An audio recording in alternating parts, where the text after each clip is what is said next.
because I've got the serious honour, of course, of calling the biggest race of the year, which I'm so looking forward to. That comes up at 9:15. I know it's a cliche, Danny, but this is the most eagerly awaited Greyhound Derby final for so many years.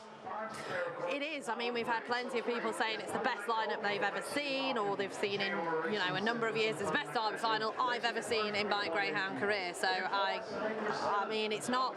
I think it's more open than the betting suggests, but we'll get into that shortly because we have got our first race that we're showing here on Gone to the Dogs Live. It's the starpelaw.com trophy, and we've got Trap 1 Valtasha Delic. It's pretty draw dependent, but did miss it badly last week, and was 5th in the maiden Derby here. He's got 10 wins to his name, both here and in Ireland. 7-1 for Chelm's Bear, used to be Barntick Bear, has changed hands since his unsuccessful Derby campaign. So much speed, and reached the final of the Monmore Puppy Derby as well. There they are. Ballymutt Kobe has been absolutely hammered in the market, was double figures this morning, 9-2 now. 2nd in the English Puppy Derby, 4th in the Monmore Puppy Derby, has only had 4 runs since, and he's had 1 win.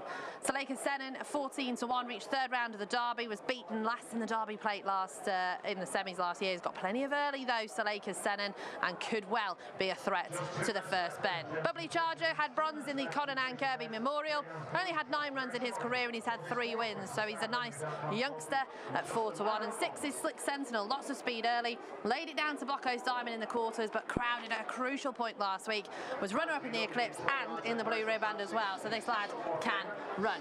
First tip. Ballymutt Kobe, Danny, was 10-1, 12-1 2 days ago, which was way too big. Massive price. It should never have been that price. It's about the price it should be now. So, yeah, on with 3, Gal. Ballymutt Kobe, what you with? Well, I'll tell you what, Joe, down here, Trap 1 is 7-4 on the telly here, but I'll tell you what, the punters want it. They don't want the bottom. That's been 2-1 out of 9-4, a little bit of 5-2, but the top, 7-4, every face in the game want to be with the top here, and we've had few races already, and it looks to me like it's an early pace track tonight. If one turns the corner, aye. Oh, brilliant. It will be. To be fair, I think there's quite a few people that are on the red jacket, and I can tell you that we are waiting for them to just head into the boxes as we heading behind. Sorry, I've just got a bright light in my vision, so I couldn't quite see where they were, and I can't see over the crowd of people as to where they actually are on the track. Now, they are going behind. Daryl, who did you fancy for this one? I've got to say, Dan, I like Slick Sentinel, who's just been so consistent, of course, coming out of the boxes. I like the draw. Bubbly Charger's going to move in. What is Valtasha Delic going to do? This is the question, isn't it? Remember last week, expectations were so high. Loves Trap 1 round here. Fell out, didn't he? And it's not the first time it's happened. So if you could guarantee he could break, he's a massive player. But those first few moments for punters on the red will be very, very vital. Fascinating, this money, isn't it, for Ballymutt Kobe, as well as Joe mentions. Knocked out in the first round of the Derby. Expectations were so high that he would go a long way. Maybe he'll get a Derby night win as a little touch of compensation. It's the starpelaw.com trophy. It is our first live race. We'll catch up on the earlier races shortly. But here we go, 500 metres for this invitational. Here's the hare at the boxes. Race away, not a bad start from Valtasha Delic, but not a super one either. Bubbly Charger leads, Saleka Sennen on the inside, round the outside, 6 Central getting in a position. Then comes Valtasha Delic moving up into 3rd. Further back in the white is Ballymutt Kobe, the Gamble, and Chelm's Bear, the ex-Barntick Bear, who won the card last year, is out the back. They turn in Saleka Sennen by an end, 6 Sentinel, trying to brew up a run on the outside. Valtasha Delic is now making strong ground. Up on the outside, Valtasha Delic getting after Slick Sentinel. Slick Sentinel still just in front. Slick Sentinel's beat Valtasha Delic, and Saleka Sennen back in 3rd. It was a great finish to our first live race, the starpelaw.com trophy. Oh, what a finish. Slick Sentinel, very, very strong. We know he loves it here at Toaster. He has won again at one of his favourite tracks, Joe. From that track, Danny, that he just adores round here. Look, there's cases to be made.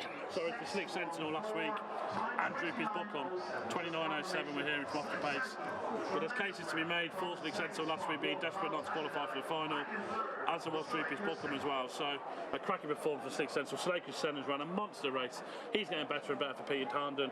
Valtasha Delic has ran a big race, just got checked up behind Saleka Sennen going into that 3rd bend. He hasn't been beat far in the end, but when this dog gets to the front, he's a very gutsy type. develop, and he's done that extremely well. Massive compensation for Keith and the guys after missing out last week. It is, and I know that they'll have been cheering the loudest here, I think, Great on the roar, terraces. It's been a great roar for every single race so far. I was startled because I hadn't quite realised it was 5:44. Now there was the head-on, and I think we had a couple changing lanes. Yeah, we did. We struggled to see this screen here, Daniel. There's a big bright light on it, so it is quite tough. But yeah, Patrick will be delighted with Slick Sentinel. Keith will be delighted. Desperately unlucky last week, but a great performance from him. Compensation for last week, and look, there's bigger and better things to come from him. He'll win a big competition. He's back this time last year, 13 months, or 11 months, sorry, he was winning the Juvenile Classic round here. His record round here, Danny, is absolutely frightening. Yeah. Slick Sentinel, he loves the place. We were against him, more fool us, because he loves here. If he's going to win any big races, it's going to be here. It is, you know, Slick Sentinel has won our first live race here on Gone to the Dogs live. Someone's asked on the old YouTube channel, what does trapping mean? For example, if he traps. Basically, if he traps well, or if he doesn't trap, if he misses a break. So if he traps well, they come out of the traps quickly. They're coming out of the traps quickly. They don't come out of the traps as quickly sometimes. And you'll see with dogs, some dogs are slow away. It's just in their genes and what they do. They'll miss the break or they'll miss the start. Some dogs fly out of the boxes. Slaker's sending their prime example. He's just like clockwork. Out of the boxes, he's absolute clockwork. And just, he does that. He's had to work hard though. We've been seeing him lead. I know he come from behind Bocco's Diamond in the quarter-final, which was an unbelievable run. Cracking One run. of the best races in the comp, that. So when you think about that, Danny, he's one of how many dogs to beat him, and we've all gone against him. It's mental. And that's it, when they say that the if he traps, you know, we're talking about Bocco's Diamond most of all this evening, because if he does get out of those boxes quickly, he is going to be unbeatable for me.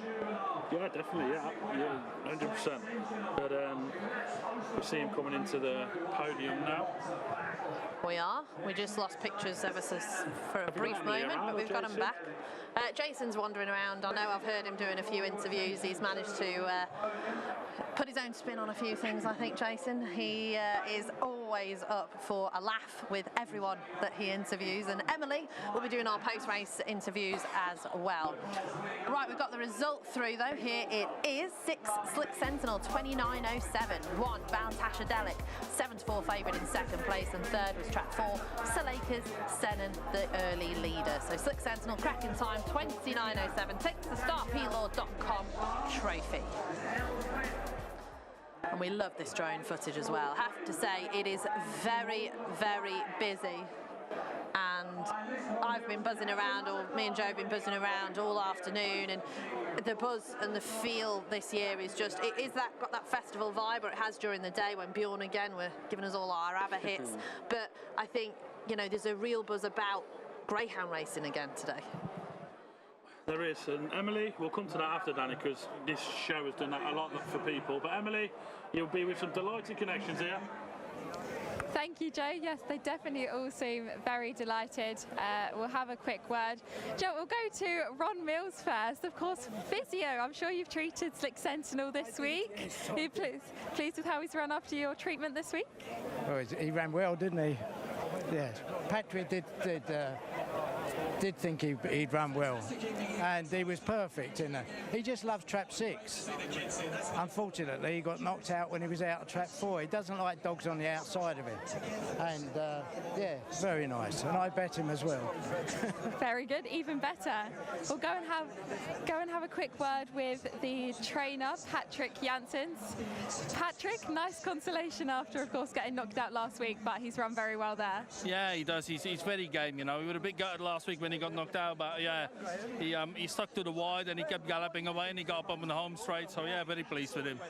And on a massive night for the kennel, it's got off to a good start. Yeah, we got loads to run. We got about 10 runners, so yeah, fingers crossed it all goes well. Thank you, Patrick. And then finally, we'll have a quick word with owner Keith Allsop. Keith, delighted with that performance. He's done it in front of the big crowd tonight.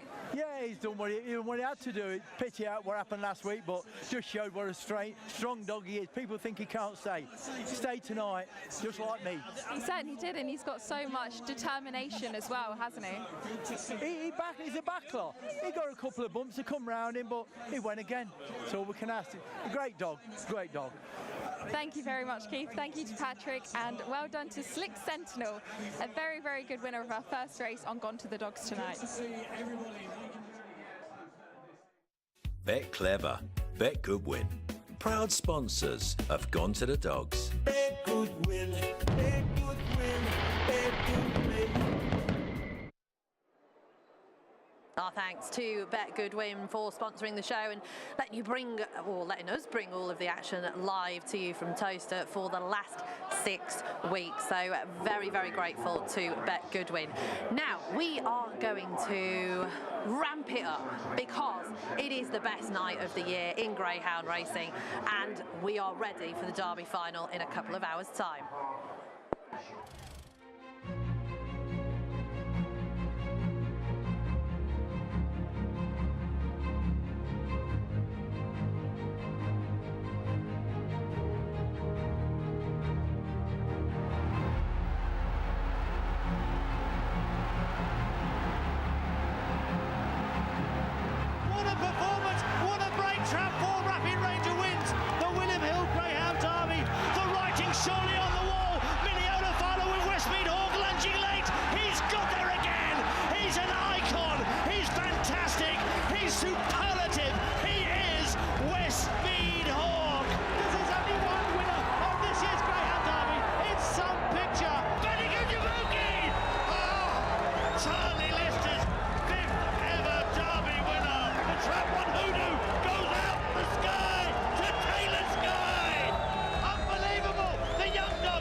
Sydney has won it!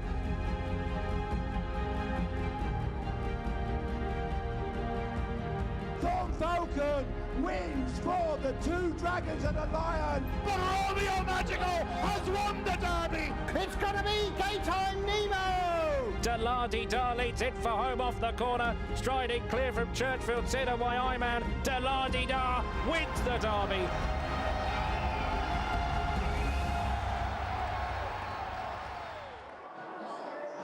Who will it be? Who will add their name to that prestigious roll of honour?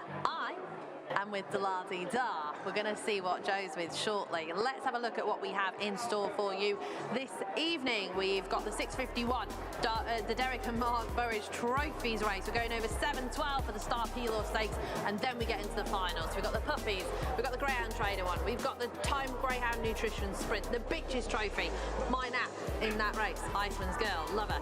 The Priced Up Bet Derby Plate, the Bet Goodwin Challenge Trophy over 7:12, the Star Sports and TRC English Greyhound Derby final at 9:15. Then we get the Champion Stakes, and we finish with the Durando over 942 challenging metres, Joe. Yeah, just lost its glam a little bit maybe with the withdrawal of Mongoose Wild, of course, coughing.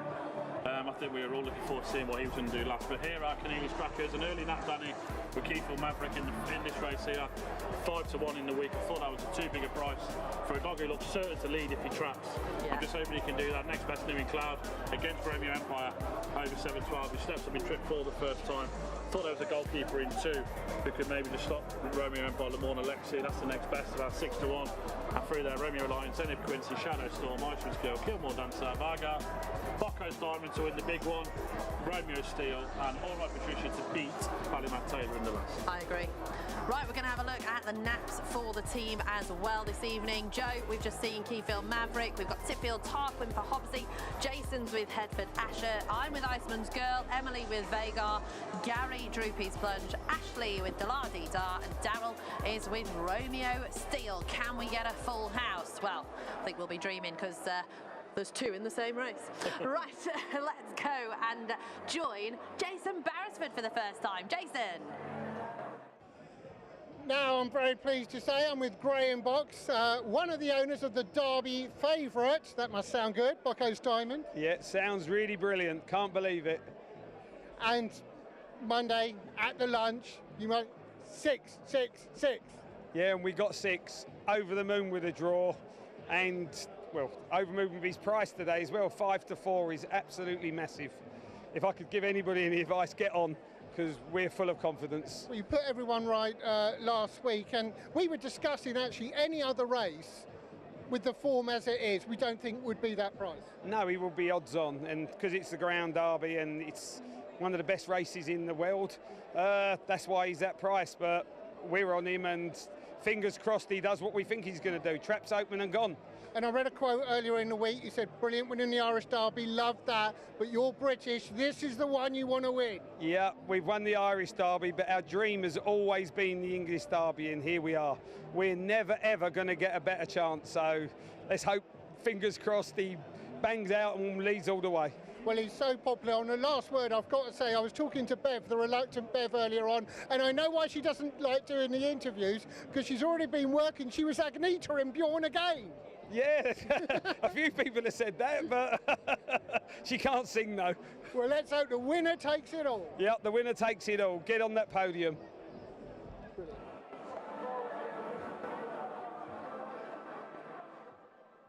Let's have a look at the lineup then for the Derek and Mark Burbridge trophies, or Derek and Mark a bit earlier on. We wish them a really good evening and thank them for their sponsorship. In Trap 1, Zenith Eze, who came in as a change earlier in the week for Richard Rees. He's on a busy night as well. Maxine Lott runs Prince Nassim, who was, of course, a Derby semi-finalist, got there without winning a heat. Maybe he'll get a victory tonight. Good luck to Connections. Droopy's Bookham, we saw a tremendous run. Unlucky not to get to the final last week for Tom Hilbron at 7-2. Keyfield Maverick for Joe, looking to get that first run and land the nap at 5-2. March on Freddie at 11-4, who ran well to get to the quarterfinals of the Derby. And Tiffield Tark, remember those first 2 victories in the first 2 rounds for Roy Peckham and Bill and Jenny McCall on the outside in 6.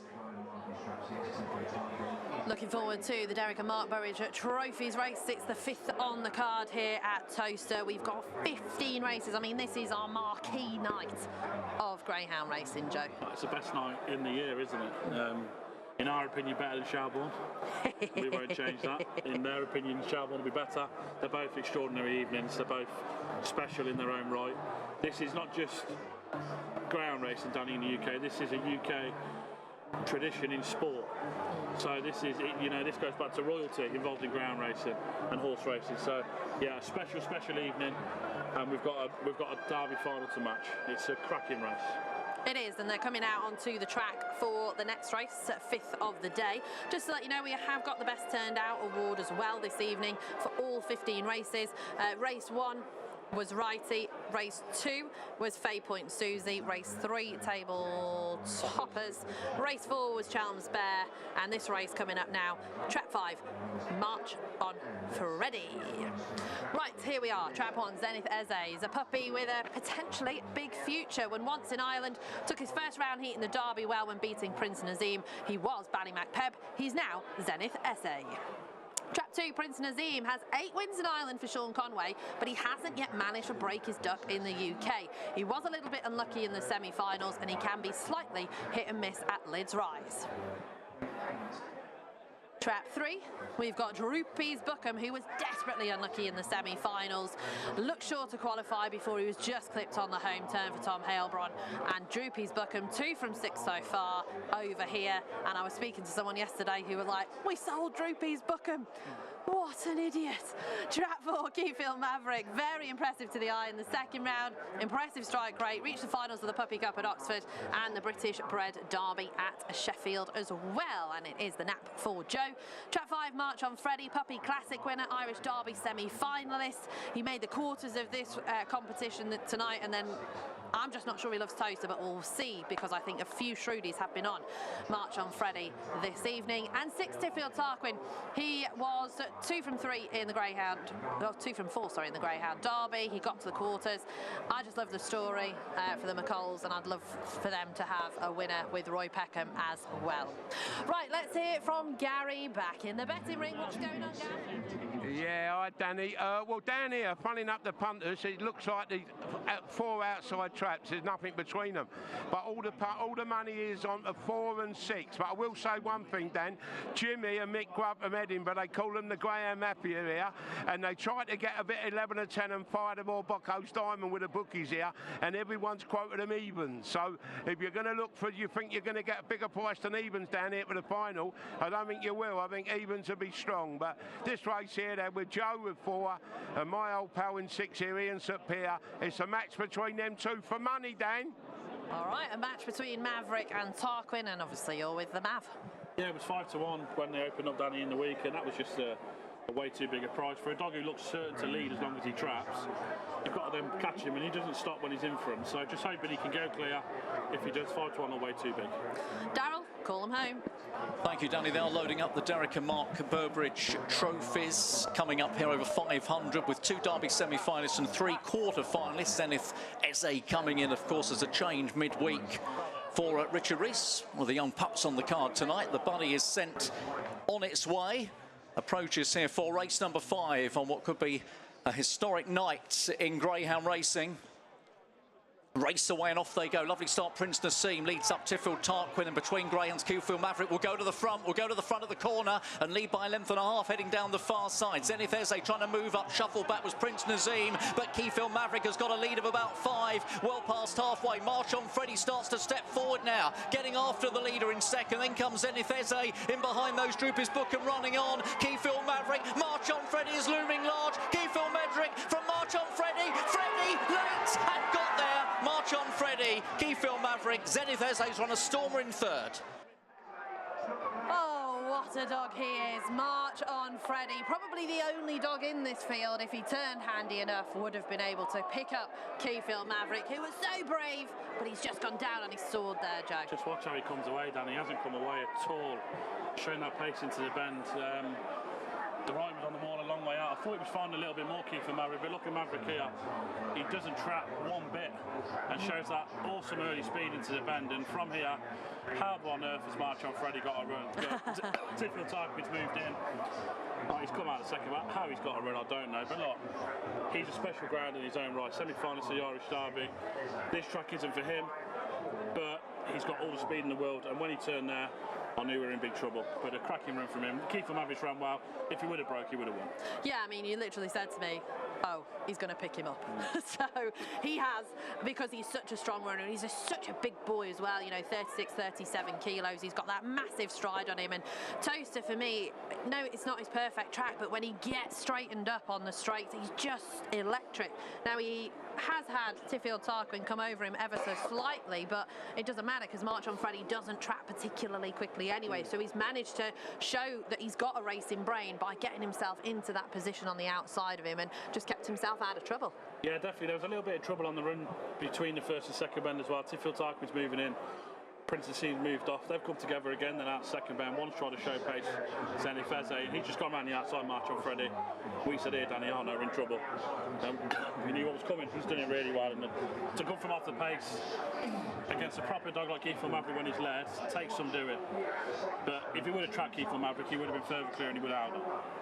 Yeah, he would, because he's gone down by what? A head, half a length? Yeah. So, yeah, very impressive for March on Freddie to take our second live race already. Derek and Mark Burridge trophies, £1,000 and a trophy that's probably been designed by Derek and Mark for the winner. Yeah, great prize money across the board today, isn't it? All the sporting races, fantastic prize money. Culminating in 175 grand to the winner of the Derby. I can't believe it, £175,000. Someone will be taking that home this evening. Very happy connections, I am sure. Now, Joe, I think you're going to leave me now, aren't you? I am, Danny.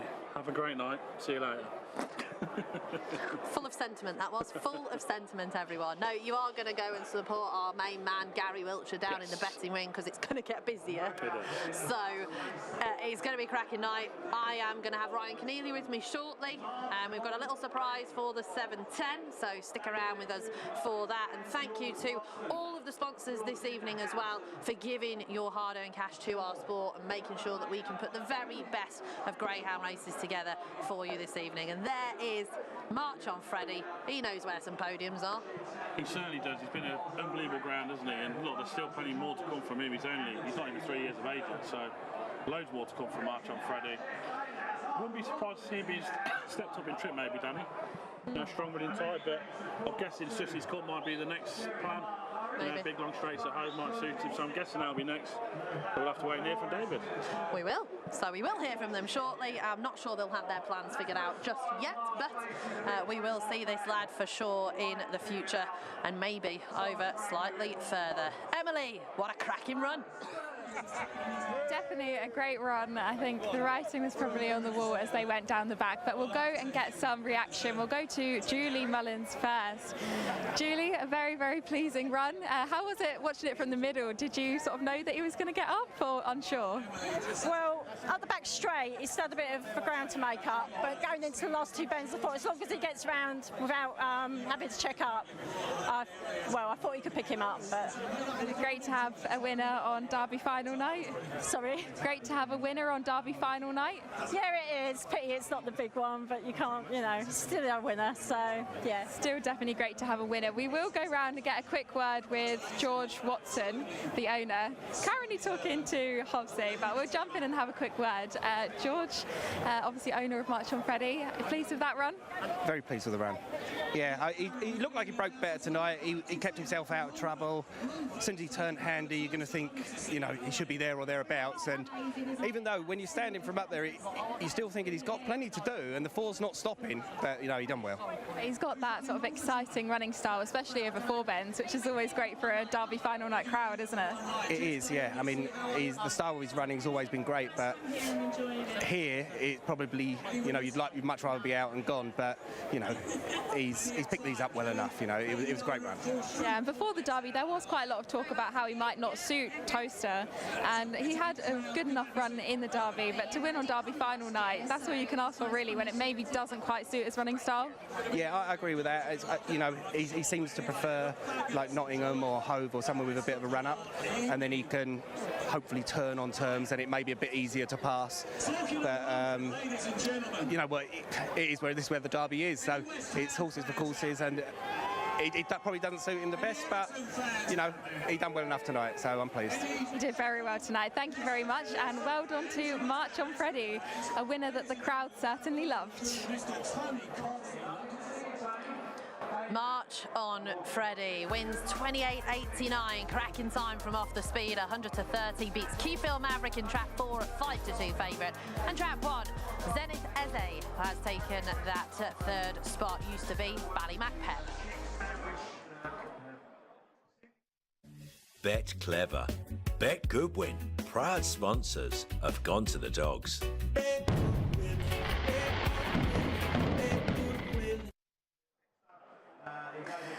I'm alone. Joe's left me. He's down in the betting ring now, but we will have Ryan Keneally very shortly. And it's about time, I think, that we met the finalists for the big one at 9:15. Here they are.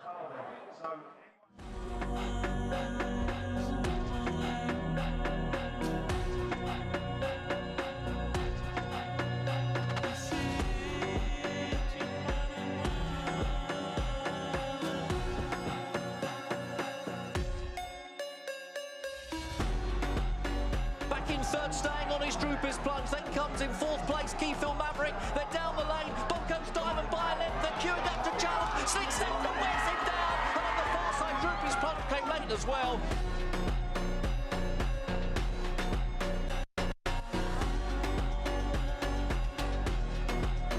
As they turn for the judge, Solo Mio with switching up on the inside to challenge his dynamic force, but Solo Mio sees it out well.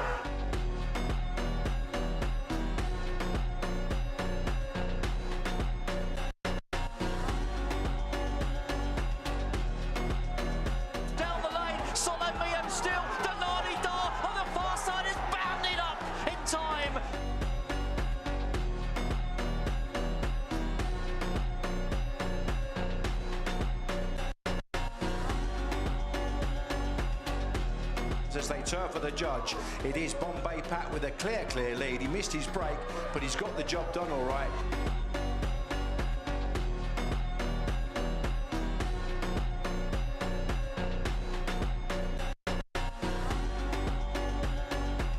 Still Cheap Sandwiches by a length, Solomeo, then Droopy's Bookham on the far side, picking up late. Cheap Sandwiches, Droopy's Bookham did a stack of running.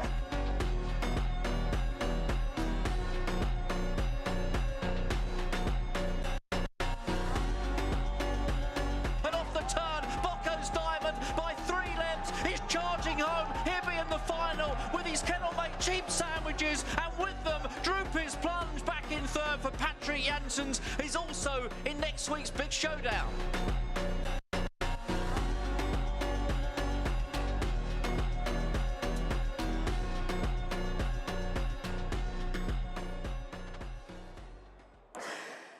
Now, we had 3 races that started the card at 5:44 this evening at Toaster, and Daryl is going to talk us through them because we had 3 pretty good winners, Daryl.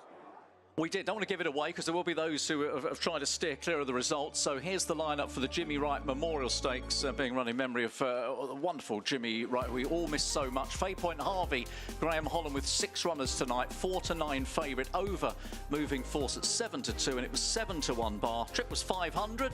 This is what happened when they left the boxes. Remember the favourite in the 2, Fay Point Harvey, who got to the quarterfinals of Derby, got a very good start to lead Aero Boris on the inside. Moving Force was moving up on the outside, trap 6 into the corner, trying to get round Zenith Sultan, now moving through on the rail to go into third as they went down the far side. Clona Curley was towards the back along with Righty. Past halfway it was Fay Point Harvey leading by about a length. Moving Force getting a chance now, getting up on the outside to challenge. Well clear of Zenith Sultan back in third, off the bend, just stumbled slightly there Moving Force when trying to get after Fay Point Harvey. Harvey was kicked again and made sure up towards the line. Fay Point Harvey won well, beat 6 Moving Force and 3 Zenith Sultan back in third. So first winner of the night for Graham Holland, very popular winner as well. Sent off 4-9 in the market, did a very decent 28.78 and beat Moving Force 7-2 into second. Zenith Sultan at 7-1 was in third. Let's show you race number 2, which was the Star Sports Bet Trophy. In effect, a veterans race, June 21, and older whelps here, and Graham Holland had the favourite. Might say that a few times tonight. Fay Point Susie at 5-6.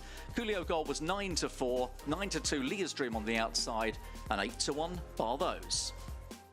So here came to the boxes then for the veterans race. Favoured in 3, Fay Point Susie, who got a perfect start, and she went on by about a length from Coolio Gold 4 up into second place. Leah's Dream on the outside of the 1, Kalara Show, who's moving well on the inside. Gap back to the other 2, Bombay the Joker, and last is Suleika's Smasher. And midway, Fay Point Susie leads the way by 2.5 from Coolio Gold in second place for Maxine Lott. That lead stretching now to 3 lengths. In behind, Kalara Show is picking up well at a price on the outside, but off the bend, Fay Point Susie still well clear as they drive towards the line, and Fay Point Susie, it's another win for at Toaster.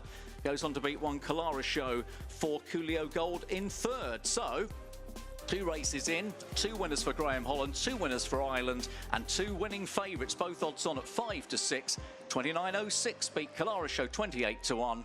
Coolio Gold was back in third. Let's show you the third race, the PCS Legal Stakes. This was over 500 again. An invitation race. Kevin's Rocket was the 7-4 favourite on the inside for Seamus Carhill. Table toppers 2s, Avengate Venus at 3s, and 6-1 bar those.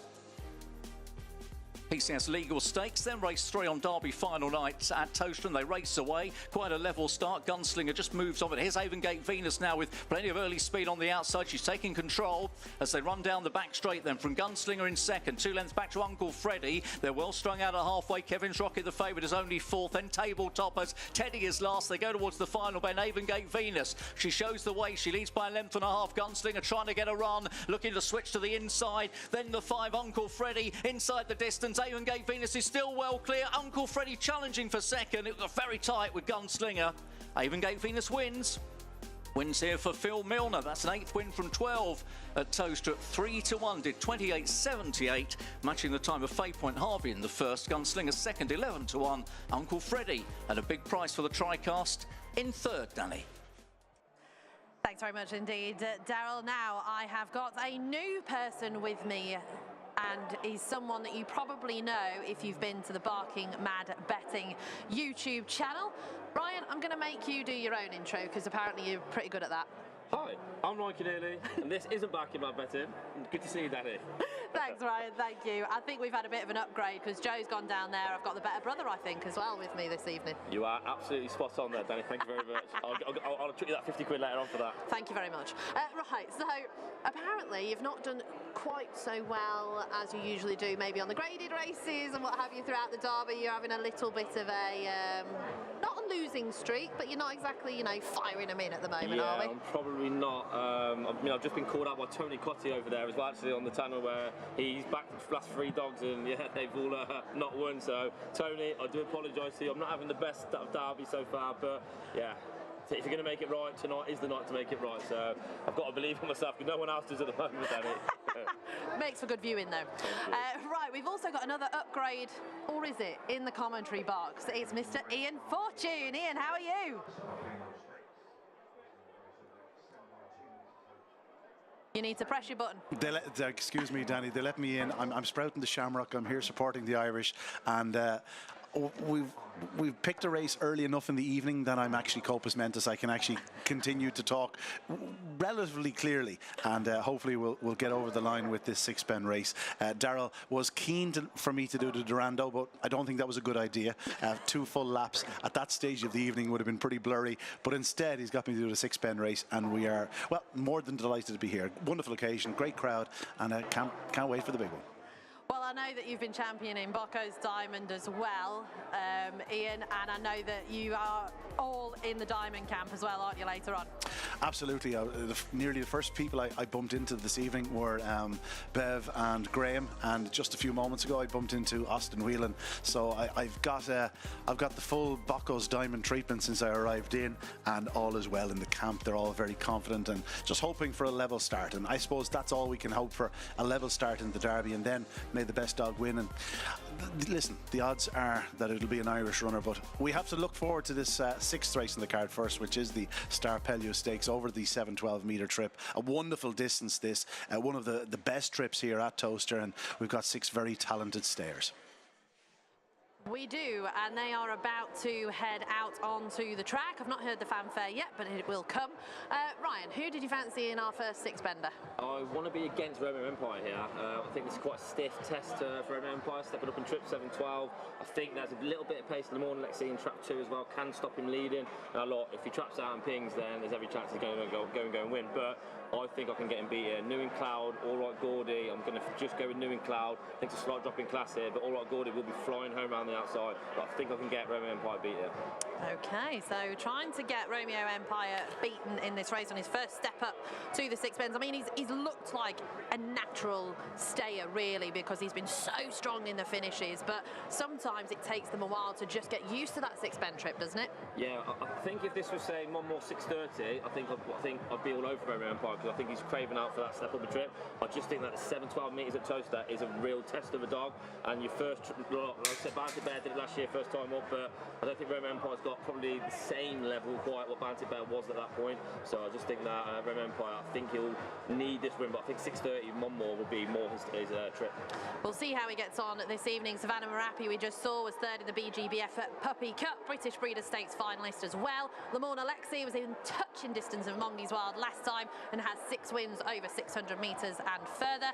Romeo Empire, here he is, trap 3 at 4-7, 3rd in the British Breeder Stakes final. Steps up for the first time here. It could stretch him, and this trip does take some getting, but he's very, very short. A lot of people are on. Trap 4, Crafty Prospero, stepped up and won. Could be anything after only 6 starts. He won 4 over. He's won 4 already. 1 of those was over in Ireland. He's 8-1. Trap 5, New in Cloud. I fancy this lad as well. He is a 1 in 3 strike rate overall. He's 5 from 12 though when he's stepped up 600 metres or further. The Essex Vars runner-up and Grand Prix 3rd in Trap 5 at 7-2. Looks massive value for him.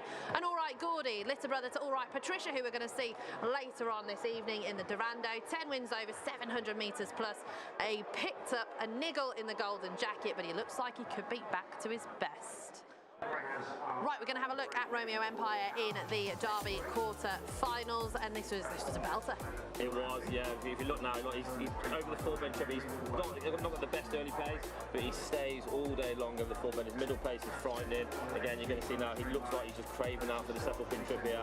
He was obviously slightly unfortunate here. He was meant to hit fourth. He was desperate. I actually backed him as well, anti-post, so I was even more desperate. Some got more Derby that did actually so far.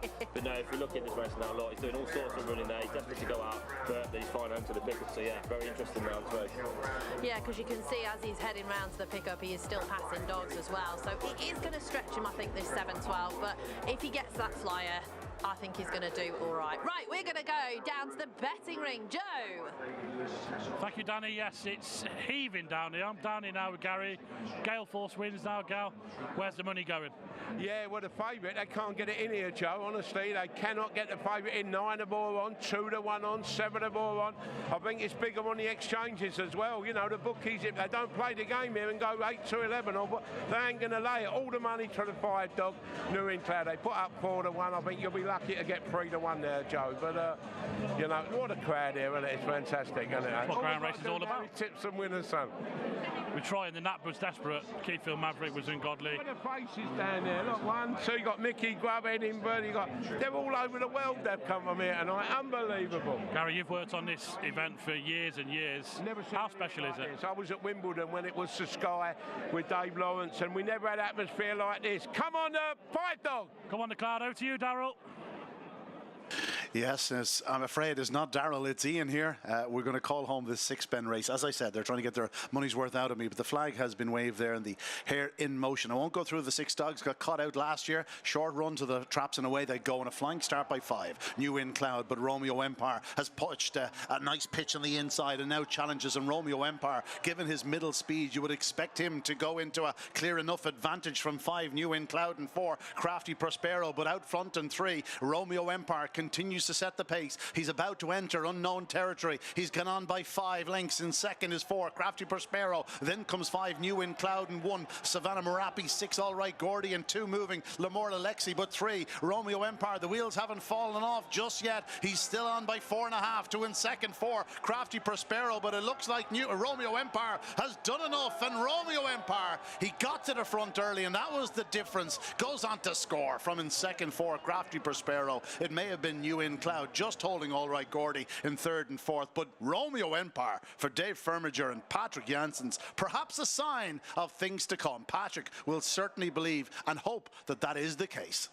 Of course, he has the Droopy Sponge, the only UK runner in the Irish Derby, English Derby later on.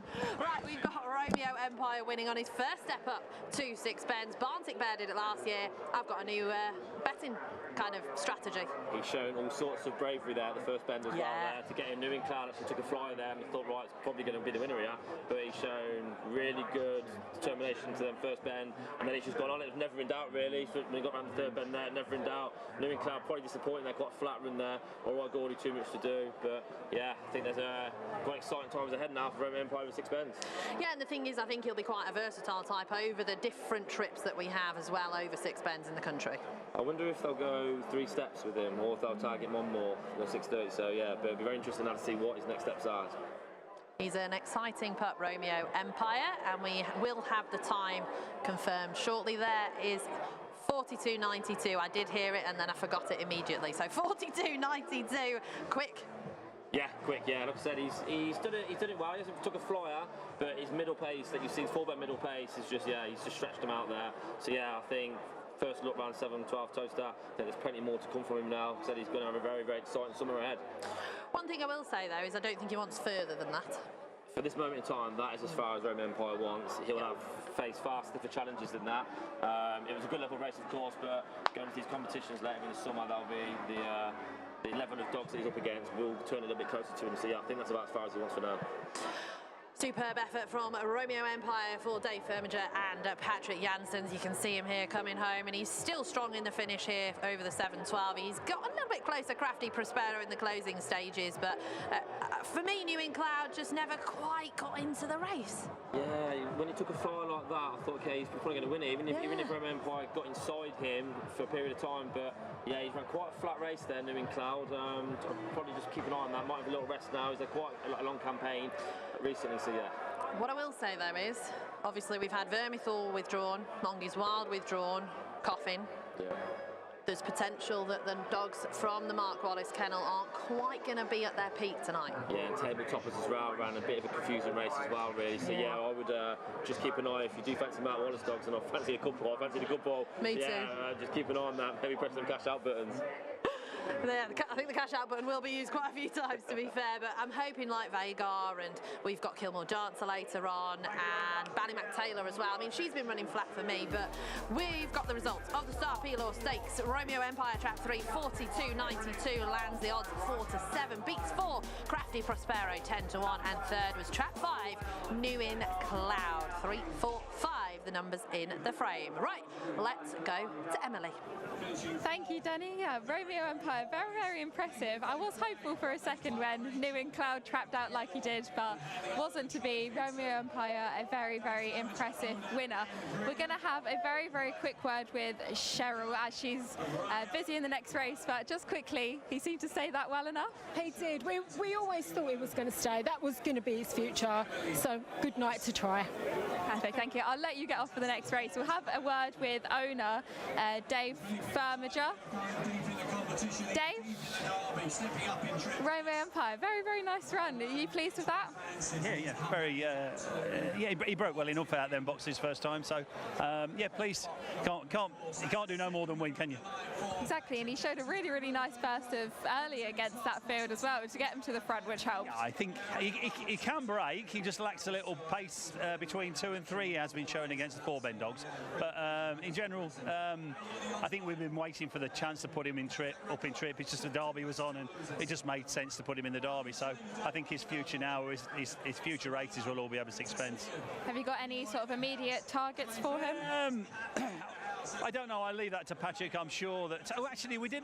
It's me telling lies now. Actually, we did talk about the 3 steps race at Sheffield because a 480 might be tight for him, and the 500, but the 6-bend race should suit him well. So I think with the staying type dogs, they've just got to get through the early rounds in that competition. But it's nice competition, and then the Regency comes up after that as well. So yeah, I think that'll probably be his targets. All the big races, hopefully.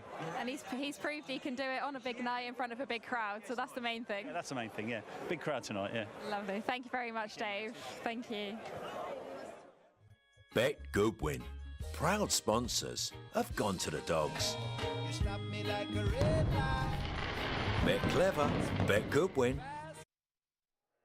Our thanks to Bet Goodwin for sponsoring the show. We couldn't do it without you, so thank you very much indeed. Right, on last Monday, we had the Derby lunch. It's always on the Monday after the semi-finals of the Greyhound Derby, and here we can see what happened, who was there, and, you know, pretty much everybody from the Greyhound family turned out. It was cracking.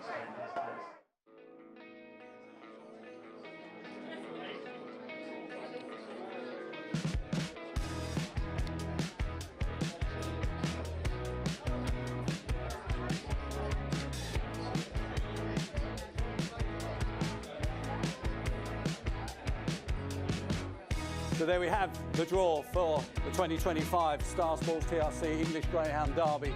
We've got to be inside Solomeo because Solomeo does sort of with head-ons what you've been showing, shows you he sort of comes across, you know it right. So first thing we're inside of Solomeo, 1 box, absolute perfect. Well, best straw that we've thrown is a great final, but for us, it's the best straw that we could have got. He's very well drawn.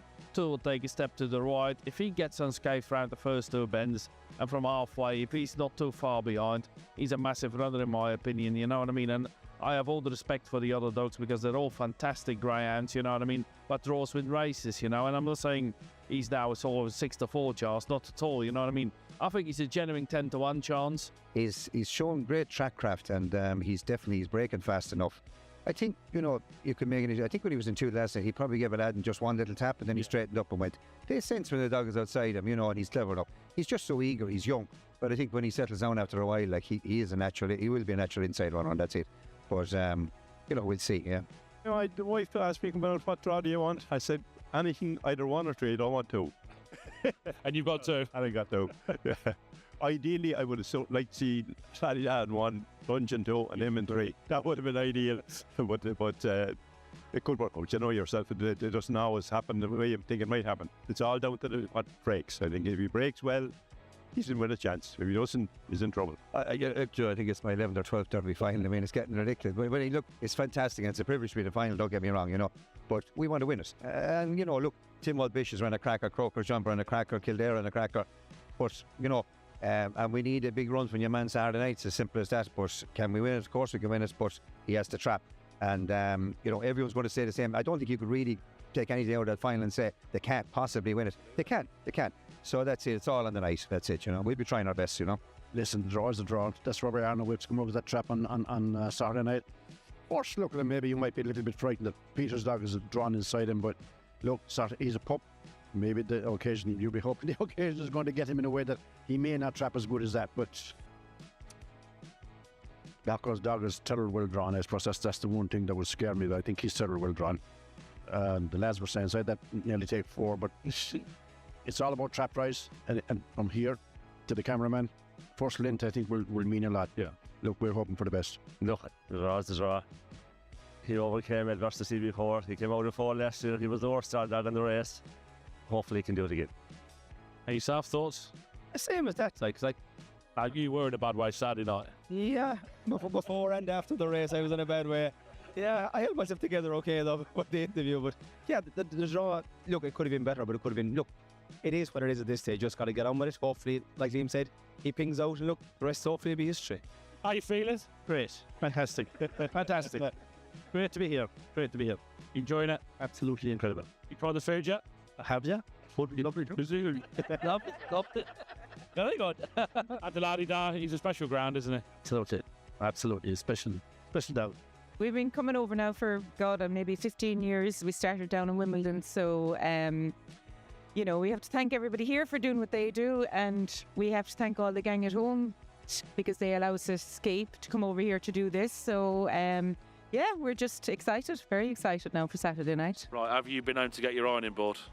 Yeah, I tell you, stressed to the limit I am. I tell you, there's black bags at the room door every day this week. Honest, everybody has the news. They've heard the news and they're dropping it off to me. I'm bringing my suit Saturday for you as well. Yeah, I know. Is that all right? That's perfect. We couldn't be prouder of them. They've done that great, all the teams throughout the derby, and to actually be here now in the final week with 3, it's just the stuff dreams are made of. Now, Cheap Sandwiches, Bucco's Diamond, they've met several times before, and it's always the diamond on top. Do you think it's going to happen again? Well, to be honest, we don't mind if they were lucky enough, one of them on top, we don't mind which way round it is, you know. They're both amazing dogs, they really are, and game on. Graham Holland and his team, Nicky, Rachel, Timmy, and all the staff that work there, they're the Willie Mullins of Greyhound racing. That's how I can describe. Their attention to detail is second to none. I will say this, Cheap Sandwiches was never beaten 2 nights in a row. In his racing career, he has never been beaten 2 nights in a row. So that might be some omen to go on. Once his feet hit the ground, he's as fast as the other 2, definitely. But he does need to come away well to give him any chance. Look, he won the maiden derby out of Trap 4. It's possible. It really is. It's a final, and anything can happen. There's 6 in there, and they're all there on merit. You know, it's been a great derby. So you could run it 6 times, and there could be 6 different winners. So hopefully, look, one of ours will win. Fingers crossed. But best of luck to everybody else.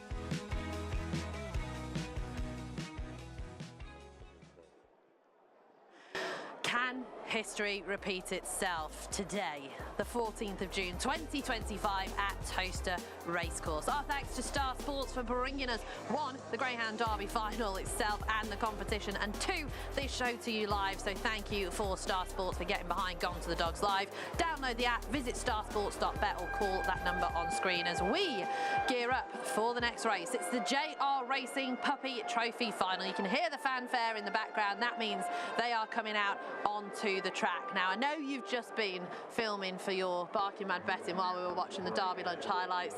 Romeo Alliance? Romeo Alliance, yes. I actually backed Headford Asher on Sunday. Romeo Alliance got inside and beat him fair and square for me. No trap 3 now as well will help Romeo Alliance. I think he's got a really good draw here. I think he can beat him again. Okay, especially with Vermithor, who unfortunately is a non-runner. I thought he had a cracking chance tonight as well, Vermithor. So, a bit gutted for 1, the kennel, and 2, my standing in the every tipping competition, because I'm right at the bottom. Right, here's Romeo Ability. Jim Crack finalist, has really taken to Toaster. He's 3 from 4 at the track now, and he gets the red jacket tonight at 5-2. Trap 2 is Rogue Duo, 25 to 1 shot. Monmore Puppy Derby semi-finalist. He's 0 from 2 at Toaster. He had a troubled run last week, but he still managed to qualify behind Romeo Ability. Trap 3, vacant now, Vermithor is out, which means Trap 4, Romeo Alliance at 100-30 for Dave Firmager and Patrick Janssens, was a faller in the Jim Crack, but he's been in with Asher twice since, and it's 1-1 between him and Headford Asher in 6. Trap 5, Drury's Poker, won at massive odds last week. He's 3 from 8 so far, and 2 of those have been open wins, and he won at 33 to 1. I can't believe it. Then we have Trap 6, 4-5 favourite here, dominated at Hove in the Puppy Cup, the Cat 2 by over 8 lengths, but was beaten by Romeo Alliance last week when he was sent off very short. So there are a few chinks in the armour. We're going to have a look at Romeo Alliance beating Headford Asher, because this was a cracking run. It really was. Yeah, like I said, I've actually fancied Asher last week here, and I thought when they turned the first two bends, I thought, okay, I'll different race. This is the Romeo Ability Rogue Duo, so we will have a look at this one. So that's fine. No. Romeo Ability though, bags and bags of early pace here.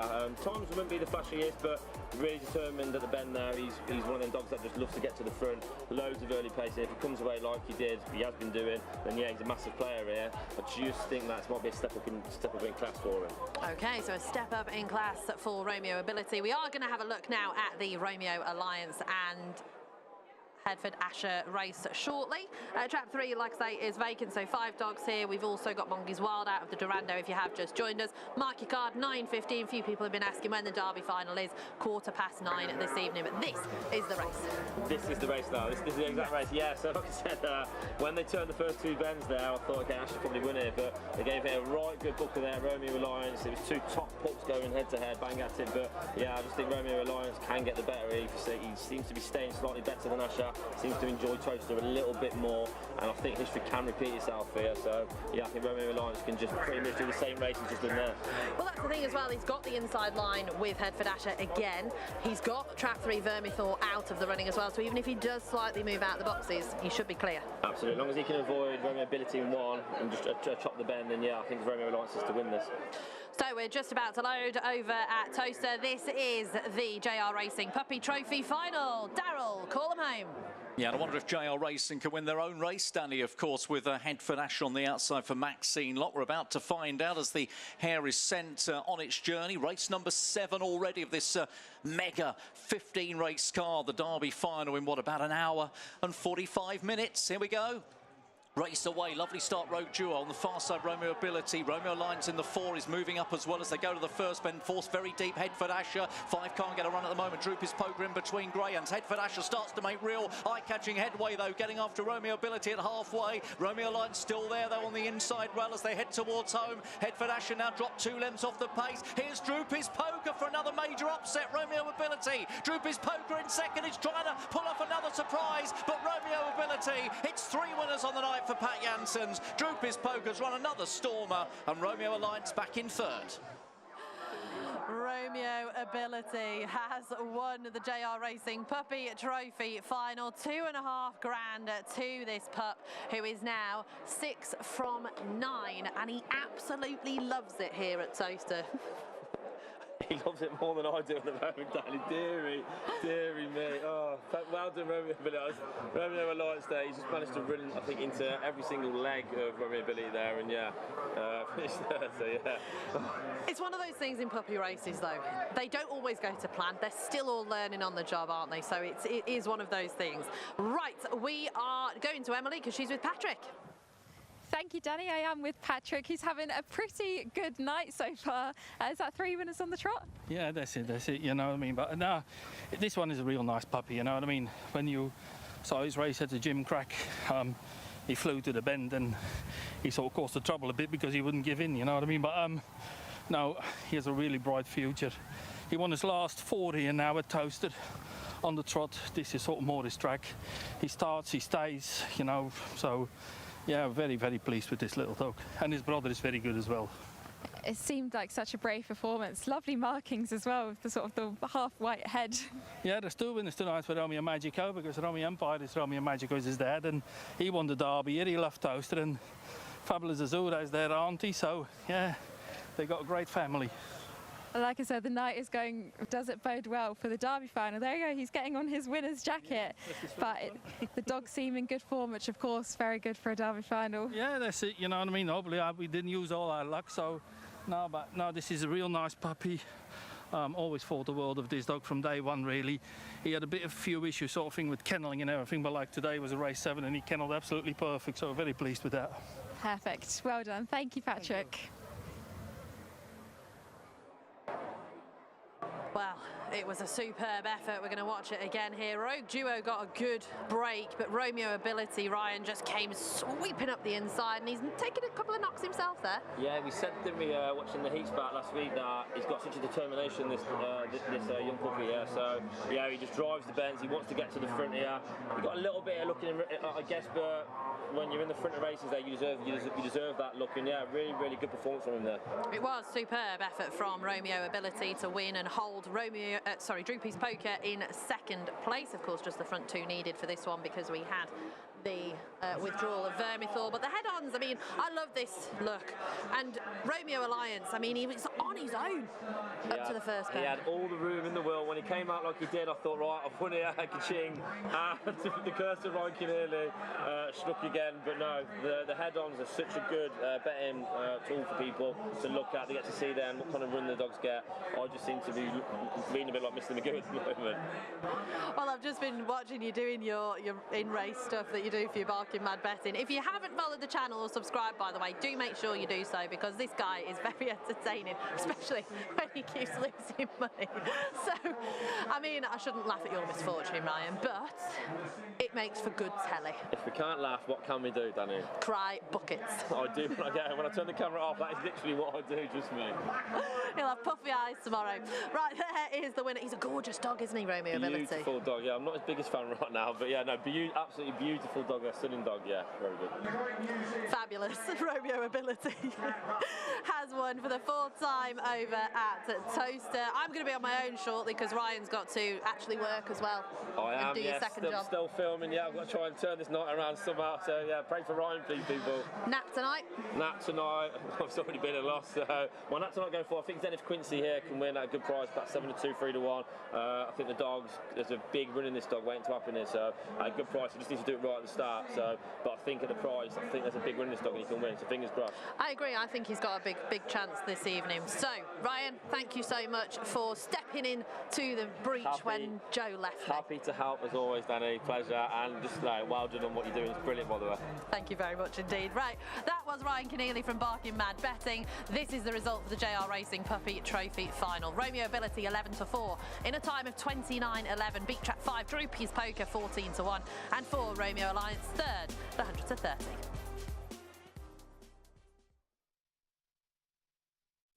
Bet Clever, Bet Goodwin, proud sponsors of Gone to the Dogs.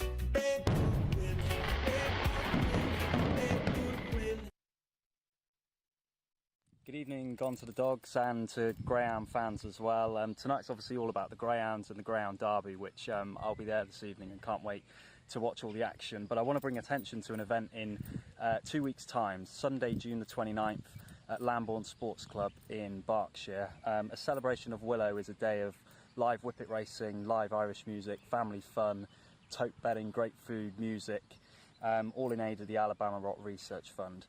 For those of you not aware, I lost one of my whippets to Alabama Rot last year, and ever since I've been raising money to hopefully try and find a cure, and we use whippet racing as a way to do that. Last year's event we had 500 people here at Lambourne Sports Club. It was an amazing day, raised thousands and thousands of pounds, and hopefully you can join us. Doors open at 1 o'clock, our first race is at 3, 7 live races as I say, lots of parking on site, and it's a £5 to get in. All proceeds from the day go to the charity. And this little guy will be having a race as well in the first race, which is sponsored by Greyhound Racing UK. So thank you for your sponsorship, and yeah, hopefully see you then. Sunday, June the 29th, Lambourne Sports Club, first race at 3 o'clock. Hopefully see you there. Sean Reynolds is a wonderful advocate for the sport of greyhound racing, but also he is back on June the 29th for his whippet racing night in honour of his dog, who we lost to Alabama Rot a couple of years ago. He actually did that night last year, and he had plenty of encouragement, plenty of engagement, and it was a fabulous, fabulous evening. So if you can get there, make sure you do so. Right, Jason's been running around Toaster, but who's he found? Now I'm very pleased to say I'm here with connections of Bombay Pat, obviously in the big one, the Derby itself. Hello, Pat. Well, how's things tonight now? Very, more importantly, how are things for you? But hold that thought, because we don't know if we can do this. We're going to try it. I'm going to go round the table. First of all, so Les Dennis in Family Fortunes. Daughter number 1 is? Molly. Big chance tonight, Molly? Yeah. Molly's, that's one. Daughter number 2 is? Cara. And looking forward to the action tonight? Yeah. 2 from 2. Coming round here, we've got daughter number 3. Kitty. Kitty, and I expect you just looking forward to practicing your victory speech already, aren't you? Yep. And coming through to that, now this will shock you. This is going to shock everyone. This isn't another daughter. This is Pat's wife. Hello, Sonia. Sonia, hello, and an absolute thrilling ride through to the Derby final, especially after getting through to the semi-final in Ireland. Yeah, it's fantastic to be here tonight now. It's such excitement. There really is. Now I'm going to come back round to Pat. Now, Bombay Pat it's been thrilling. I mean, it's been, as you'd expect in a derby, some very, very tough races indeed to get through. Show a lot of grit, determination, speed, everything you need for a derby finalist. Yeah, I thought he showed a lot of guts around bends 3 and 4 last week to make the final. It was touch and go, going down the back straight, would he make it or not, but he showed a different side to himself. I think he doesn't need the lead, so yeah, super. And have you ran the race in your head 100 times? With 100 different results. Oh, now we're getting like Marvel, but it only has to be right one time. Would that time be tonight? That's what we're planning on, innit? I had a wee word with him, so all's good. Well, let's hope for some, wait for it, Family Fortunes! Brilliant, thank you very much. Now, I'm very pleased to say I'm with the connections of Cheap Sandwiches. And for any Monty Python fans out there, they're not the messiahs, they're very naughty boys. And that's if you go into the... Now, first thing, hands up, is there a doctor in the house? There's more than one, I think. They're all they're shy doctors. More than one. Dan, you're the sensible and main one. What a thrill getting to the final. Oh, it is, sure. Look, it's a thrill for us guys. We've been very small in the business. These boys, first time ever experiencing this. It's even my first time experiencing having a dog in the English Derby final. It's only a dream to be here. I remember last January, Graham Holland, he was getting passports for dogs, and he said to me, he said, Dan, will I get a passport for the dog? And I said, what do you think, Graham? And he said, I think the dog will be very suited to Toaster. So the rest is history. We're here tonight on the 14th of June with the dog in the final. That's the dream, the dream's living on. Fantastic. Well, we're talking to a couple of the guys. We've got your son, Gur, here. Gur, happy with the draw? Yeah, look, we've Buckos outside us. He's going to be the one to beat. Laddie-da inside us. So, look, it's going to be a rumble between the three of them, I hope. And we've got one of the doctors here, so I'll ask him a serious question. What are the 2 bones in the arm? I'm sorry? What are the 2 bones in the forearm? I'm not one of the doctors, and I'm glad to say that. But the radius and the ulna. We have radiographers, we have doctors. You've asked the one engineer in the group. Unbelievable. This man said he's just here for the crack, is that right? 90% of it, yeah. We wouldn't mind the money as well, but 90% crack. It'd be good to win it, though. Here for the crack and here for the money. He's one of the doctors as well. And now, all the way from Texas, we've got this man. Hey, how are you? And looking, you've flown all the way over, hoping for a good night. Yeah, well, hoping for a win. We had a trial run of the Irish Derby and the English Derby. It's basically written in its name. Toasted anything makes it better, but sandwich toaster. Well, let's hope he's from Texas. It's not a case of Houston, we have a problem. It's a case of cheap sandwiches has landed!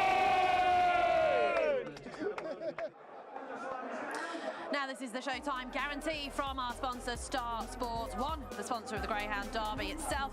2, the sponsor of Gone to the Dogs Live. We guarantee to lay any dog to win $5 grand on the show in any race at Toaster today. Download the app, visit starsports.bet or call that number on screen. And don't forget, it's gamble aware and 18 and over, please. Right. I've been joined by someone many people will know from his social media presence. It is Stephen Power, aka the Racing Blogger. How are you? I'm fantastic. It's great to be here. What an atmosphere, great energy, and we might see a special performance tonight from the big dog. Bucco's Diamond, Absolutely. I'm guessing. Yeah, absolutely. Everyone knows at home. Yeah, definitely. Yeah. So, is this your first time to Toaster for Greyhound racing, or? So, 8 years ago, when this was still a horse racing track, I owned a winner here. Called Best Work with Charlie Lonsdon. Wow. So it was my first time owning a small syndicate share. He won, and he went on to win 4 races afterwards. I've been to, I think, 3 Star Sports Greyhound finals, and a few of the quarters and semis, so good fun. Really enjoy it. A bit of a casual, learning all the time. Good. But I love the energy. I thrive off the atmosphere. So, yeah. I mean, we know from your social media that you love a little bit of energy, and it, you know, the passion for all sports comes through on your channel, and I absolutely love it. I've followed you for years, so it's absolutely great, and I just hope to channel a little bit of that. Easily done, easily done, easily done. But it could be a special night here, hopefully. Yeah. Fingers crossed. Yeah. Well, they are coming out for the next race, the GreyhoundTrader.com Stakes final. Have you got a pick in this one? I've been told by a judge to back 5, but apparently it's a race where they're all trappers, so you need to hit the line and go quick. You do.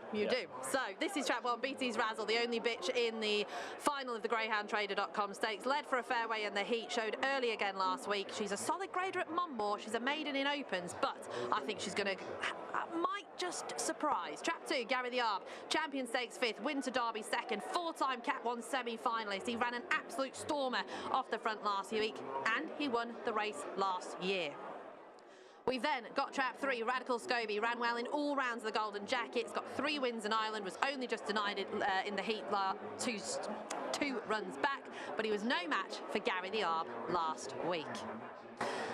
Trap 4 is Ginger's Rubin, semi-cup semi-finalist last year in the Sussex Cup, competes regularly in Cat 3 comps at Hove. He was just denied by Ballymacodin last week. He went down by a short head. He's 8-1.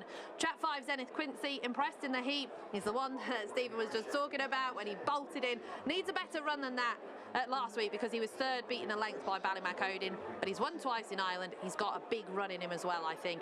And Trap 6, Ballymacodin, shocked at big odds in both rounds so far. Grader at Monmore, who hadn't won an Open until this comp. He's won at 22s and 33s. At the moment, though, Joe, he's 7-1. He is, Danny, your next best, and even money, Danny, has gone about Gary the Arb. He's into 4-5, Gal, as we can see between us, 3-1, 11-4. Zenith Quincy, who I'm with. You just said to me, this is way too short, Gary the Arb, didn't you? I don't think it's not that. It's gone 10-11 now. It's 4-5 here, by the way, live. But I don't think it's an odds-on chance. You said one's got plenty of pace, Joe, as well, don't you? Yeah, one's got a lot of pace. Look, it's a good dog, Gary. He won it last year, didn't he, Joe? I should imagine they've made sure this is the race for it. But I wouldn't bet odds on, I'll tell you that. But look at this, everyone's saying to me, Gal, I like your ring. You know why? It's a diamond. It's Bocco's diamond. Diamond is, well, the cheer that I've been hearing around the course all day. This is trap 2, Gary the Arb. Made every single yard last week. Now, we know he loves Toaster. He won this race last year, and he made it was just a superb run from him last week. I think he'd been second in the heat behind Ballymacodin. He'd had to really work hard to just go down by a short head. But last week he trapped 4:11, and he recorded the quickest semi-final time as well, 29:07. So he absolutely bolted in by 5 1/4 lengths. He is 10-11. The money is down for Gary the Arb. We're going to have a look at Ballymacodin. He's been a revelation so far in open class. He beat Ginger's Rubin into second, Zenith Quincy in third, and he went from box 5 on this occasion. He's in 6th today. I think that'll suit him, to be fair, because when you've got a bunch of railers, I always like to be the bookends, and he's just gone round clear in front here from Ginger's Rubin in second place. Zenith Quincy was third. You can see there was a little bit of trouble for Quincy in the opening corner, but 5 Ballymacodin, he's won by a short head in both, so 500 metres is the furthest that this lad wants, that is for sure. But he's really gutsed it out. I've spoken to David Titterton a couple of times over the last couple of weeks. He is thrilled with his hound, and Ballymacodin is a 7-1 chance for this race. But Daryl, it looks like Gary the Arb might make it back-to-back wins in the GreyhoundTrader.com stakes. We've got 5 greyhounds running tonight, Danny, who won on this very card last year, of course.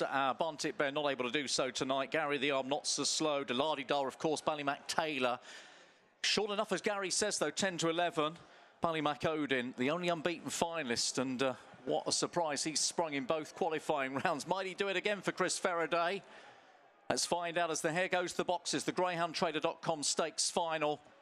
Race 8 and away, and from the boxes, Beat His Russell got away best, then trying to pace up Radical Scobie, trap 3, picking up now Zenith Quincy on the outside. Oh, there's been a tumbler, and poor old Ginger's Rubin is down on the deck then as they make their way down the fast. It is quickly back up though, and pleased to say on his feet, and following behind them as they go towards the home bend. Beat His Razzle, Radical Scobie now moving into second place, then comes Zenith Quincy, who's now beginning to launch a run between greyhounds. They're clear of Ballymacodin, they're inside the distance. Zenith Quincy in the middle, Zenith Quincy challenged late on the outside by Radical Scobie. It might be Radical Scobie ahead of Zenith Quincy. It's another great finish. Wow, what a finish. I don't know who's won. Normally I'm quite good at this, but Radical Scobie, Zenith Quincy, BT's Razzle's just missed out in third place. What a cracking run from that bitch as well for Kim Billingham Hind. They must be thrilled with her, but we're going to have to wait for the judge. I am just listening out because I've got the commentary position just above me where Paul Lawrence is doing a cracking job on the mic, as he has done for the last 6 weeks. Trap 3, Radical Scobie has been given the verdict by the judges in the box, beats 5 Zenith Quincy into second place, and Trap 1 BT's Razzle was third. Right, let's go to Emily. Back to the podium, but Radical Scobie, the winner of the Greyhound Trader Stakes. Joe, that was very impressive. I mean, when he turned in the position he did, yeah, you would fancy him from there. Definitely. When he turned second, I thought, just nice, easy, clean race, please. And then when he got into a bit of trouble around the fourth, I was thank you. I was getting a bit worried, but I mean, he's a stayer. He's run really well. Of course, he was runner-up or third place in the Golden Jacket final in just his first few runs for you. So he looks a really promising type over sixpence. He does. He sort of got thrown straight into the deep end, but he's a really nice dog, and he's soft as anything. But everyone's going to be really, really happy we've had a winner tonight.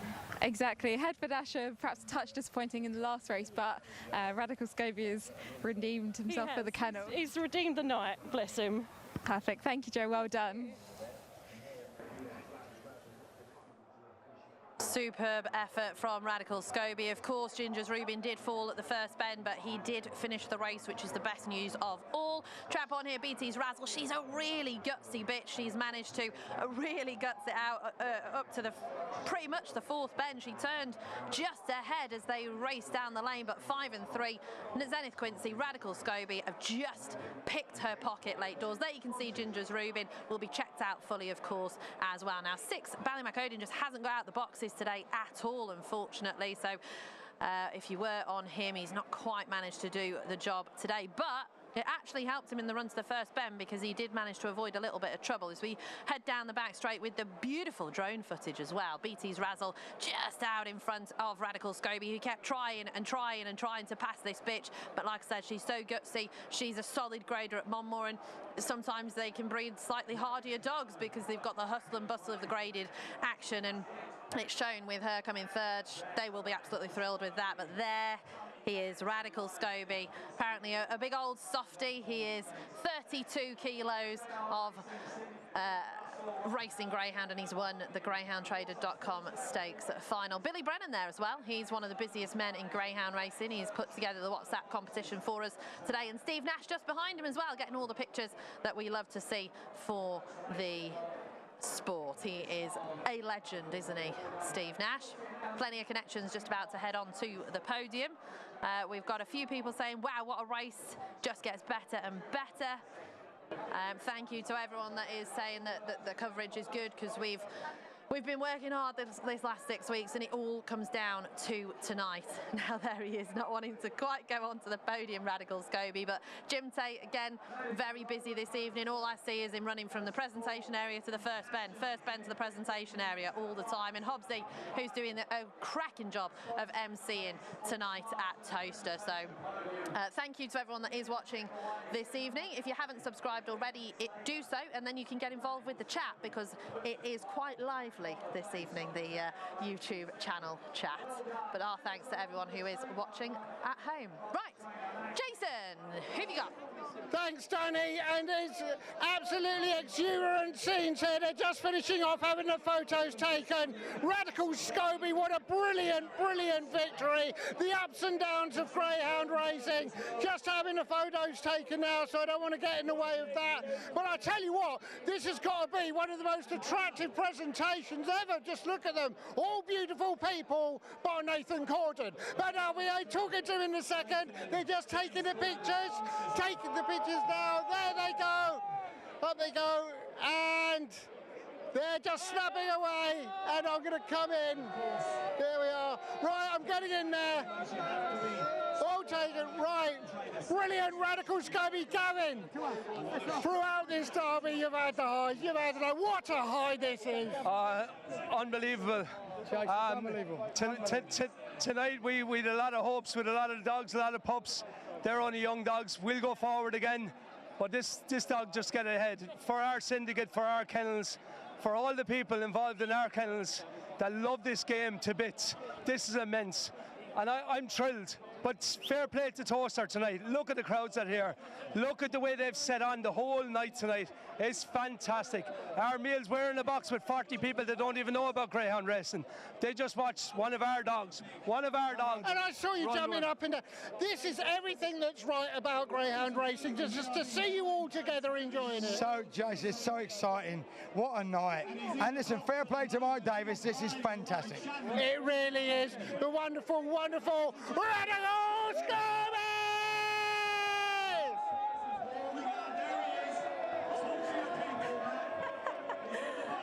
I love Jason. Right, we've got the result in 29.33. It was a messy race, to be fair. Radical Scobie, the winner in track 3. Beat 5 Zenith Quincy by a pixel, and track 1 BT's Razzle gone down on her sword in third. 6-1 and 130 the SPs for the greyhoundtrader.com stakes final. Bet Clever, Bet Goodwin, proud sponsors of Gone to the Dogs.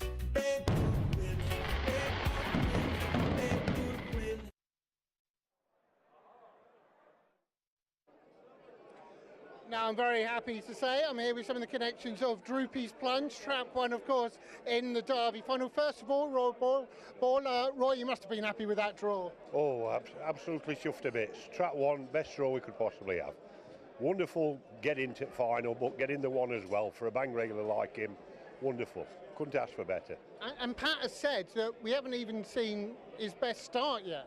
No, he can. He's sort of got 4 deads and things like that. You know, he can ping. But obviously he's never drawn the 1 all through Derby. Done well to qualify. But listen, it's all on the night. Some excellent greyhounds. Well, listen, we've got a chance. We've got a shot. Now, in one of the earlier rounds, the game of Naked Twister was mentioned. You mentioned your wife, Donatella. I look at you now and I think butter wouldn't melt. I've got no comment. No comment at all. We've got to have that with your solicitor daughter. We've got to go no comment, I'm sorry. Well, someone who did comment and said, I do, your daughter Freya, congratulations. Thank you very much, thank you. And you married some bloke called Brian, is he still around? Ryan is. Ryan's it. Yeah, thank you very much. So, what a brilliant celebration this could be for the whole family. Wonderful. As I say, the wedding was last week, my daughter got married, and obviously final at Derby tonight. So listen, couldn't ask for better. And I know you've had lots of decent greyhounds in the past. You're a brilliant supporter of the game, so everybody's chuffed to pieces that you're here. Just a bit. Oh, it's wonderful. Listen, loads of camaraderie. Listen, absolutely over the moon. Just superb. Well, I wish you, Ryan, Freya, and you all the best. Thank you. Thank you. Thank you very much. That's brilliant. Sorry I got your name. Now, I'm very pleased to say we've got a touch of class on the show now. Aidan Cumberland, owner of Solomia. Hello, Aidan. Hello, Jason. And if you don't mind me saying so, even more so in the shape of your lovely wife, Cora. Oh, thanks, Jason. Thank you. Now, first thing to ask, the important question, are you happy that the rosette matches your earrings and necklace? I'm happy because it's blue. I'm very happy with the blue rosette. Oh, well, that is handy. Were you happy with trap 2, Aidan? Not particularly happy with that trap 2. I preferred trap 3, or 1 or 3. 2 is that really was the one I didn't want, but sure, he's there now and make the best of it. Now, we spoke last week, obviously you've been here, owned lots of great greyhounds in the past, but there's something about this derby in particular that just feels a little bit special. Yeah, I think it's the best derby I have seen, and I've seen a lot of them. And all the good dogs seem to come through. Maybe 1 or 2 went out through the early stages, but generally you'd have a couple of no-hopers in the final that they would, but they all have a big chance here, I think. And Cora, I mean, he's just such a beautiful boy, isn't he? And for one so young, not Aidan Solomia, has got a great future. Yeah. Actually, Cora owns the dog, really. I own the dog. Yeah, I own. I gave him to her as a birthday present when he was a little pup. So the pups are out. I'll just tell it quickly for you. The pups are out at 12 or 14 weeks old, out in the yard. I said she could pick one. Now, I generally give her a pick of the litters, and she'd always pick a weak one or one with a bad leg or something that she'd feel sorry for. So this time she says, well, one lad stood out, and that was him, and she says, I'm not doing that anymore, I'm picking him. And I tried everything to switch her on to the lad with a little white tip in his tail, and this, that. She was watching her changing. So, dog is Cora's. Absolutely charming, and that's the second best choice Cora's ever made. The first best choice was choosing you. Thanks, Jason. Thank you. Thank you so much. That was lovely. Thanks very much. Our sponsors, Star Sports, have got split second. Get 50% of your stake back as a free bet if your greyhound finishes second in any race at Toaster on Saturday. Today, download the app, visit starsports.bet or call the number on screen to get involved and get your split second with Star Sports. Now, our next race, we are going over 2 bends and we can head back to the betting ring. Joe, I feel lonely up here. Here we go, Danny. It's a cracking race. I feel like Peter Crouch and Jermaine Defoe here. Look at that camera. Look how tall I'm compared to you. It is getting. You've got look at his scarf as well. Look. 1, 2, 3, 4, 5, 6. What trap you on in this race, Gal? I fancy the favourite, Joe, 1, but he's going to be short, isn't he? He is going to be short. We can see behind us, guys. 4 to 5, 4 to 6 there. You can get 4 to 5, 8 to 11 on the boards behind us. We've got the best seat in the house here, Gal. It's been a great night so far, hasn't it? You know, the atmosphere, but the bookies cheered that last one home. I mean, they got the readies there, didn't they? But look, at the moment, if you said who's winning, punters or bookies, I think it's a tie. Wimbledon's coming up. What do we say? Juice.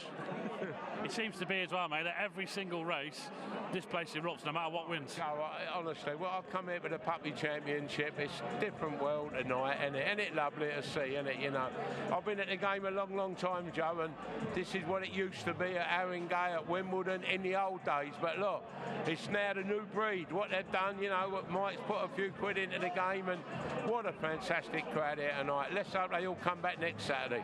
Just a word on the derby. Patrick Janssen kennel is on absolute fire.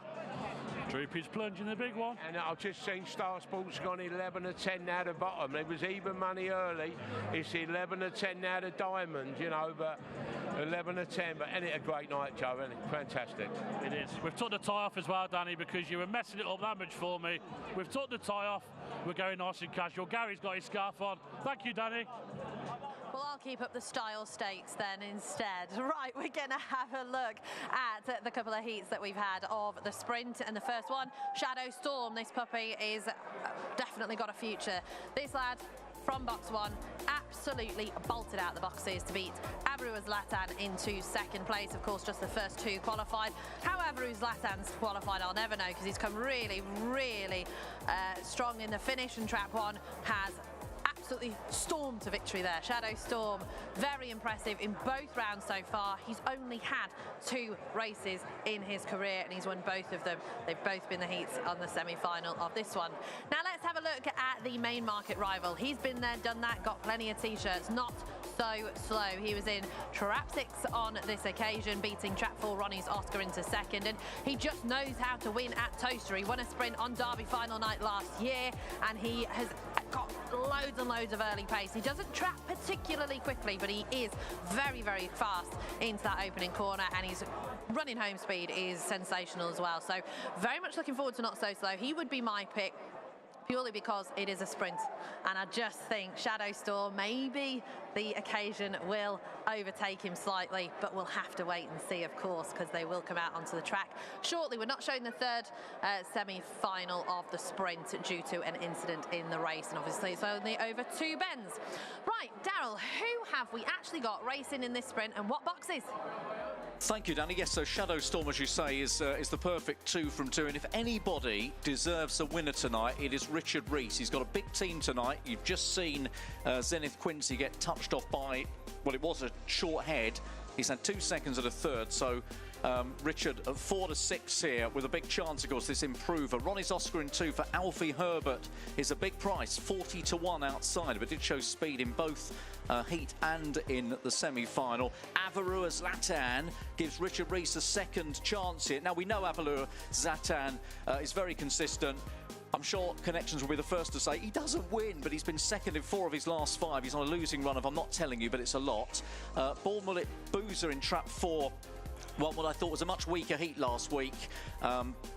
Tricky draw to overcome for Seamus Gorn in trap 4. Tully Murray Kane in 5 for Roy Peckham. They're both 9 to 1 chances. I'm with Danny. I'm with Not So Slow, who has won the last 4 he's run over course and distance. He did one on this card last year. 13 to 8 chance. Pat Janssens, 3 winners already, Danny. He had 3 winners on this card last year. Nobody has had more than 3 winners on a Derby card. Well, certainly in the last 4 renewals since this card came back to Toaster.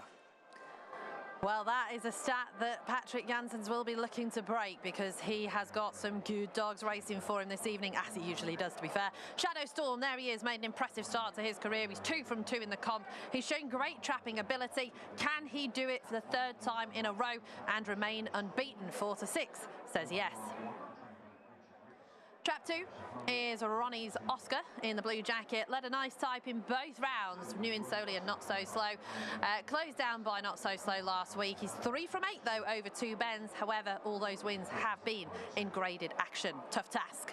Trap 3, Averroes Latan, 0 from 4 in sprints. He's got loads of speed over 4. It is only a matter of time until he wins his first sprint. He may lack a little speed compared to a couple in here, but we know he's going to come strong through the line, 18 to 1. Mullet Boozer, 4 from 9 in sprints, 3 of those in open class, including the semi-final in fine style, beating Tully Murray Kane after a crowd on the opening corner. There's trap 5, Tully Murray Kane won his first sprint in the heat, had to ride the crowd last week, but seems to have a lot of speed and guts and determination, which is what you need sometimes in a sprint when it gets a little bit messy. Trap 6, Not So Slow, won on finals night last year. 16 of 20 wins that he's had in his career have been over 2 bends. He's got the fastest time in the field as well. Right, we're going to try and find our boys in the ring. It's like, where's Wally, this? Yeah, Thank you, Danny. This is building up massively down here, Gal. It's absolutely bouncing down here. Plenty of people, plenty of money around on the board. 8 to 11, 4 to 5 is Shadow Storm in 1. You can get 4 to 5. We've got 8 to 11 on the screen. It looks a bit of a match on paper, Gal. Shadow Storm not so slow. Change the bottom, Joe. Oh, he's on fire. Absolutely. You know, he's bang on fire. Patrick Jansen, 1 or 6. I mean, I don't know. You pay your money, you take your chance. I can't see anything else winning. Can you? They look so outclassed, the other dogs, don't they? Yeah, Tully Kane at a price maybe 5 to 1. If you manage to come away, he's got a railer inside him in 4. But this is all about Shadow Storm for me. If he traps, he's got that shorter run to the corner. His career's took off 2 from 2. He's flying in his races. I'm waiting to see the winning interview if it wins, because Mark White is going to give a few expletives. Yeah, there'll be a bit beep, beep, beep, beep. I'm going to be with a one dog. Go beep, beep, beep. The best comedy duo in Greyhound racing is live on Gone to the Dogs this evening. Right, we are getting ready for our next race. It is the Time Greyhound Nutrition Sprint Trophy Final. We are racing over 270 metres. It will be over in less than 16 seconds. Now, fastest time of the field, not so slow with a 15:45. Fastest semi-final time, Shadow Storm with a 15:51. It's going to be an absolute cracker. Both myself and Daryl are with Not So Slow. And Daryl, I'm not sure if that's a good or a bad thing, to be fair. Well, you better hope it's a good thing, Danny, because I've got this dog anti-post, so I need a result here. 6 to 4, Not So Slow. Yeah, the clock is 15:35, Aero Secundi, so they've got close to it. 8 to 11, though, Shadow Storm did edge away from the fence quite early on last week, so you know, may have enough pace to be able to do that without causing any problems. Not So Slow drawn on the outside, 3 from 5 in 6 over course and distance. Here's the bun. It's the Time Greyhound Nutrition Sprint Trophy Final over the 270. And we race away and off we go, and Tully Kane missed it. Shadow Storm didn't. Leads by 3, Not So Slow in second place, trying to get after the leader. Get back to Ronnie Zosker on the inside, then Avarana Zlatan off the final bench. Shadow Storm got first run, and that will pay dividends. Shadow Storm powering away. Not So Slow's run well in second. Avarana Zlatan finishing in third. Well, you heard the roar go up as soon as he trapped Shadow Storm, and to be fair, it was the race we wanted. We wanted Shadow Storm to trap like he did. We wanted Not So Slow to be up there with the pace as well, but this youngster, he's a July 23, he's only a puppy, and he's a very exciting pup for the Richard Rees kennel. He looks so strong around that final turn into the home straight as well. Absolutely superb for Shadow Storm. 3 from 3, and he's just done it in absolutely fine style. I'd love to hear the time. I'll get it for you shortly. But look at those views at Toaster. Beautiful. I mean, the sun is setting, I think, or is it just a little bit cloudy? I'm not sure. Emily, anyway, you are with some, I am sure, delighted connections. Thank you, Danny. Thank you, Danny. Yes, certainly delighted connections. We'll have a walk and talk. Charlie Rees paraded the winner. Very impressive, out and gone. Yeah, that's what we wanted him to do. I mean, look, when you're a pup and you come in here and you do it in your first 2 races, and all 3 of them have been in good races, and you're just sort of thinking, look, it's a big night, it's a big crowd, he might miss it, but he seems a professional. He's very fast, and yeah, over the moon with him. Yeah, 3 out of 3 wins so far. You obviously chose to go here instead of Central Park Silver Salver as well, but that seemed like a good decision now. Yeah, I think, look, Central Park would have suited him. I think the long run to the bend, but we were coming here anyway. We just thought we'll bring him here, we'll try and get him a run on the big night, and yeah, he's delivered. He's been fortunate with draws, to be fair. He hasn't had to be tested out of obviously a middle box, but yeah, just over the moon with him. And you have plenty of runners tonight, obviously just touched off in the last race as well, so nice to get a winner on the card. Yeah, I thought it was going to be one of them bogey nights. They've all run well, to be fair, even in defeat, but yeah, just to get a winner on Derby final night, I think the place here tonight's amazing, it's packed. I think the work everyone's put into it's top class, the show's brilliant, so yeah, buzzing. Lovely, thank you. I'll let you get up to the podium. Cheers, Emma. Well, look at this for trapping ability. Boom, out the boxes, Shadow Storm. He is superb. Not So Slow. He started well. He's managed to track through on the outside, and he's just not got the pace to match this youngster, Shadow Storm. 15:44, my word. And you just think that's his 3rd run. He's only going to get quicker, and he's only going to get better and stronger and fitter throughout his campaign. So he's absolutely blasting contested from the boxes on the inside. And yes, he had slightly moved off, I think, in the semis, but not so here. He's railed like a good thing, and that is showing what he's learning every single time we see this lad. And I think he's done a sensational job again. Shadow Storm for Mr. White and Richard Rees. Charlie, of course, always out on the track, and used to work on Race and Post Greyhound TV, of course, with me. So great to see him have a winner on the card. Like he said, it might have been one of those nights where he was just touched off a couple of times, but no, Shadow Storm has landed the odds for the Time Greyhound Nutrition Sprint Trophy final. Just want to take a moment to thank all the sponsors on the card this evening, because we've got some fabulous prize money and plenty of people getting involved with Greyhound racing on Derby final night. This is when you want to have a winner, isn't it? On Derby final night at Toaster. Welcome along if you have just joined us on the YouTube channel. Thank you very much indeed. I think well, the last count, I was up to nearly 4,000 people. So thank you so much. Your support means absolutely everything to me and the rest of the team, because we've been working pretty hard over the last few weeks to make sure we bring you the best of our wonderful sport. So there they are, connections of Shadow Storm, 3 from 3. Superb effort. Right, Jason is ready. What a brilliant performance by Shadow Storm, just having the photos taken. They've been taken now, and here's a man who knows all about sporting excellence. Dorking FC manager, is it? Yeah, owner, manager, left winger.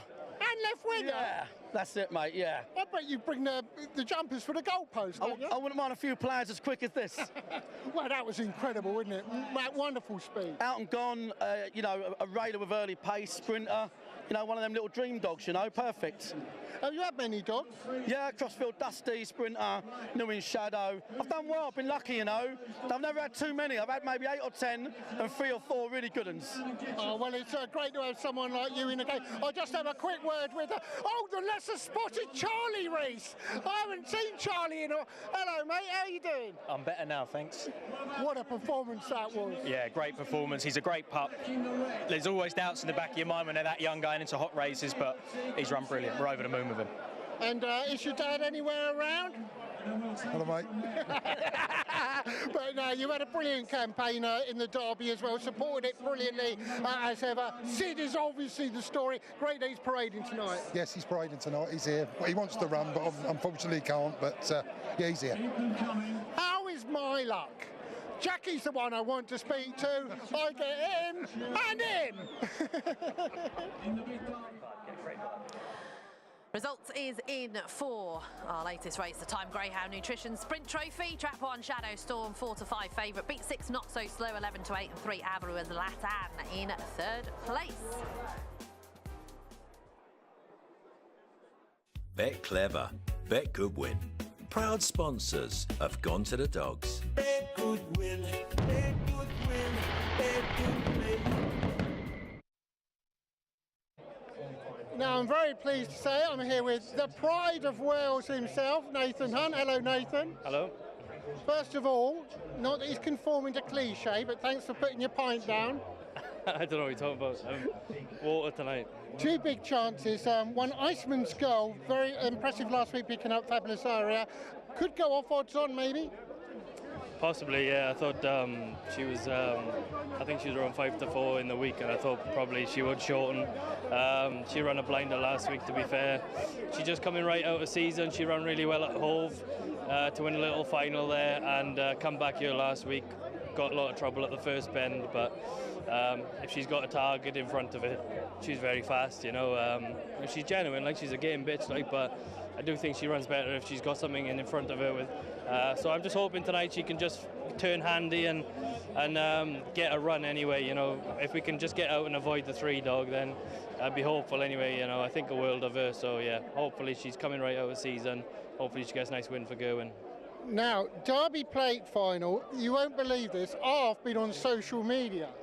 You've been on social media? Yes, someone showed me on X, and there's a thing there called A Day in the Life of the Boss. This is the other boss.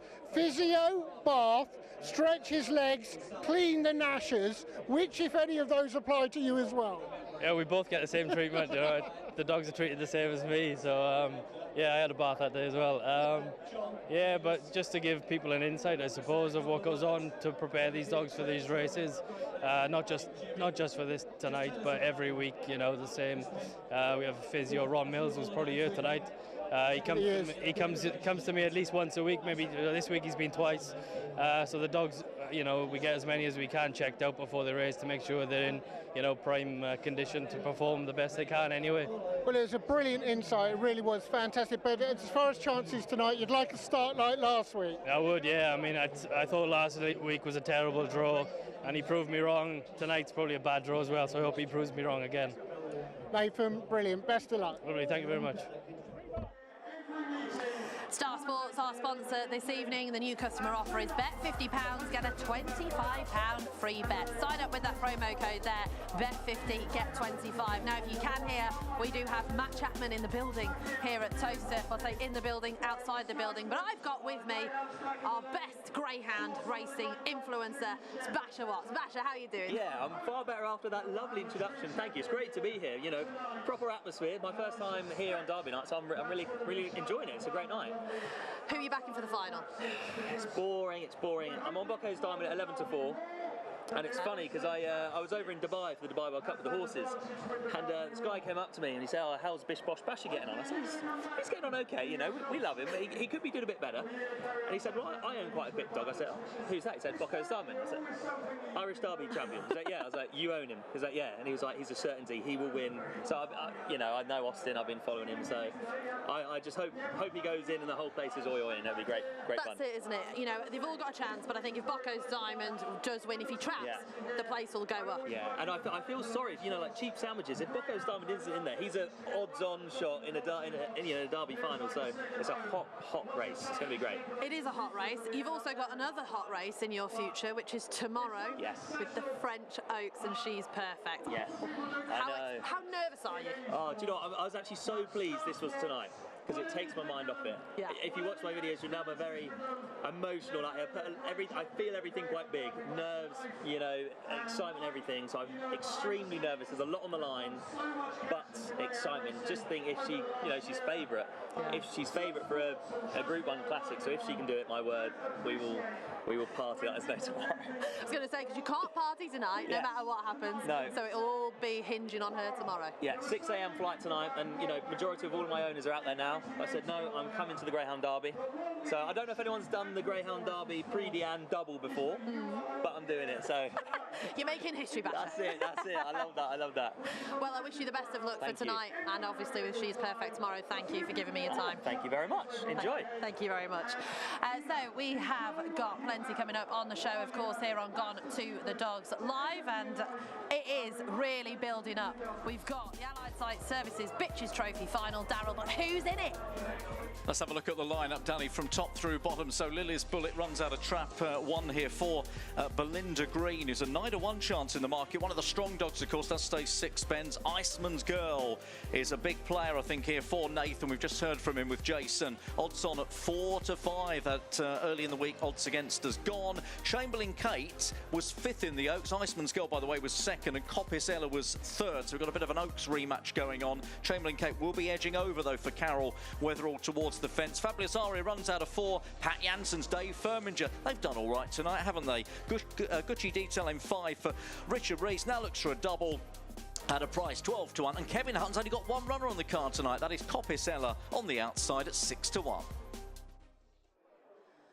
Very much looking forward to this race, because this is the Nap running in Trap 2. Iceman's Girl beat Fabulous Aria last week, and she's back to her best for me. Iceman's Girl, she's had to ride a bit of trouble. There was trouble in the raceman behind her, but she does so much running, this girl, as well. She's a daughter of Broadstrand Bono.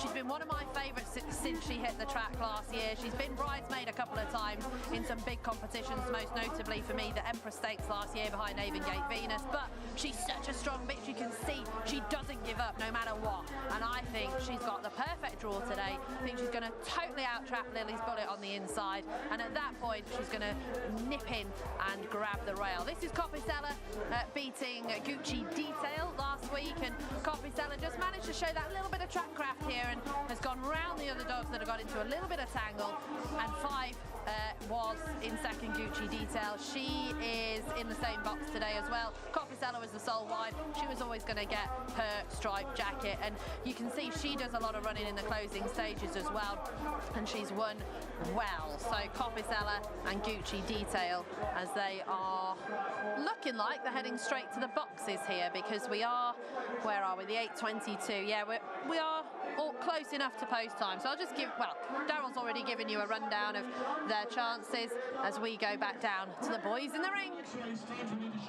Yeah, here we go, Gal, 4 to 5 in trap 2, Iceman's Girl. It's bigger than in trap 4. That is Fabulous Area. She led last week and Iceman's Girl managed to get her in. We're on Chamberlain K at big prices, anti-post. We've got to get her to come away and lead. This looks all about Iceman's Girl. I wonder if Gerwin Price is here, the darts player who owns Iceman's Girl. Have you seen him, Gerwin, here at all? Yeah, no, I haven't seen him. You think he'd be? He was here last year. I know he always comes and it like with his dog running, but again, you know, we got one right of the, well, we was with the favourite the last race, but when we was against Gary the Arb, Joe, would you bet odds on Iceman's Girl? Well, there's a difference of opinion here, Gal. Star have gone 5 to 6, Bunny's gone 8 to 11, and the one further down 4 to 5. So they can't make their mind up. I wouldn't bet odds on no. Shree's going to come away. Look, I want to be against the jolly again. You know, 4 to 5. I know it's easy putting favourites up like that last one, but I couldn't back Iceman's Girl at odds on. I really couldn't. I don't think she's an odds on chance, Joe. Gary's against. I'm with Danny, but I'm just hoping Chamberlain K can do the business. 14 Weatherall. So a bit of a difference of opinion here in the bitches race, but 6 superb bitches are going head to head, or paw to paw, as we say. Iceman's Girl, she'd been off because of her season, which was back in January. Obviously, we do have the age-old saying of 16 weeks is what we like to have in between season and returning to action. She was just a little bit too soon at going into the Derby when she finished 5th in the first round, but Daryl, for me, she just looks better than ever at the moment. She's really come into herself at Hove, and then she won well, so well last week when she was having to do loads of work late.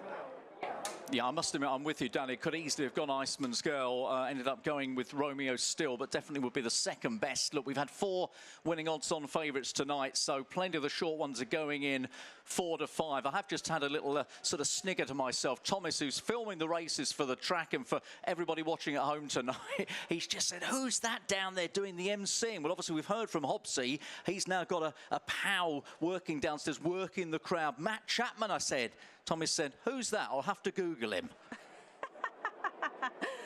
Well, if you do Google him, be prepared for plenty of selfies, because Matt Chapman does love a selfie, but he's also an absolute credit to the world of horse racing, because his enthusiasm is second to none, as you will hear most likely a lot over the microphone that I've got in my hand, over the boys downstairs as well, because when he gets on the mic, you know Matt Chapman's here. So I'm thrilled that he's come. I'm thrilled that he's part of our wonderful evening of Greyhound racing tonight. So, and our thanks to everyone that's turned up tonight, because we've had Basher Watts, of course, we've had the blogger, loads of people that are supporting Greyhound racing. It really does feel like we are back on the up in our sport. Right, Daryl, call them home, please.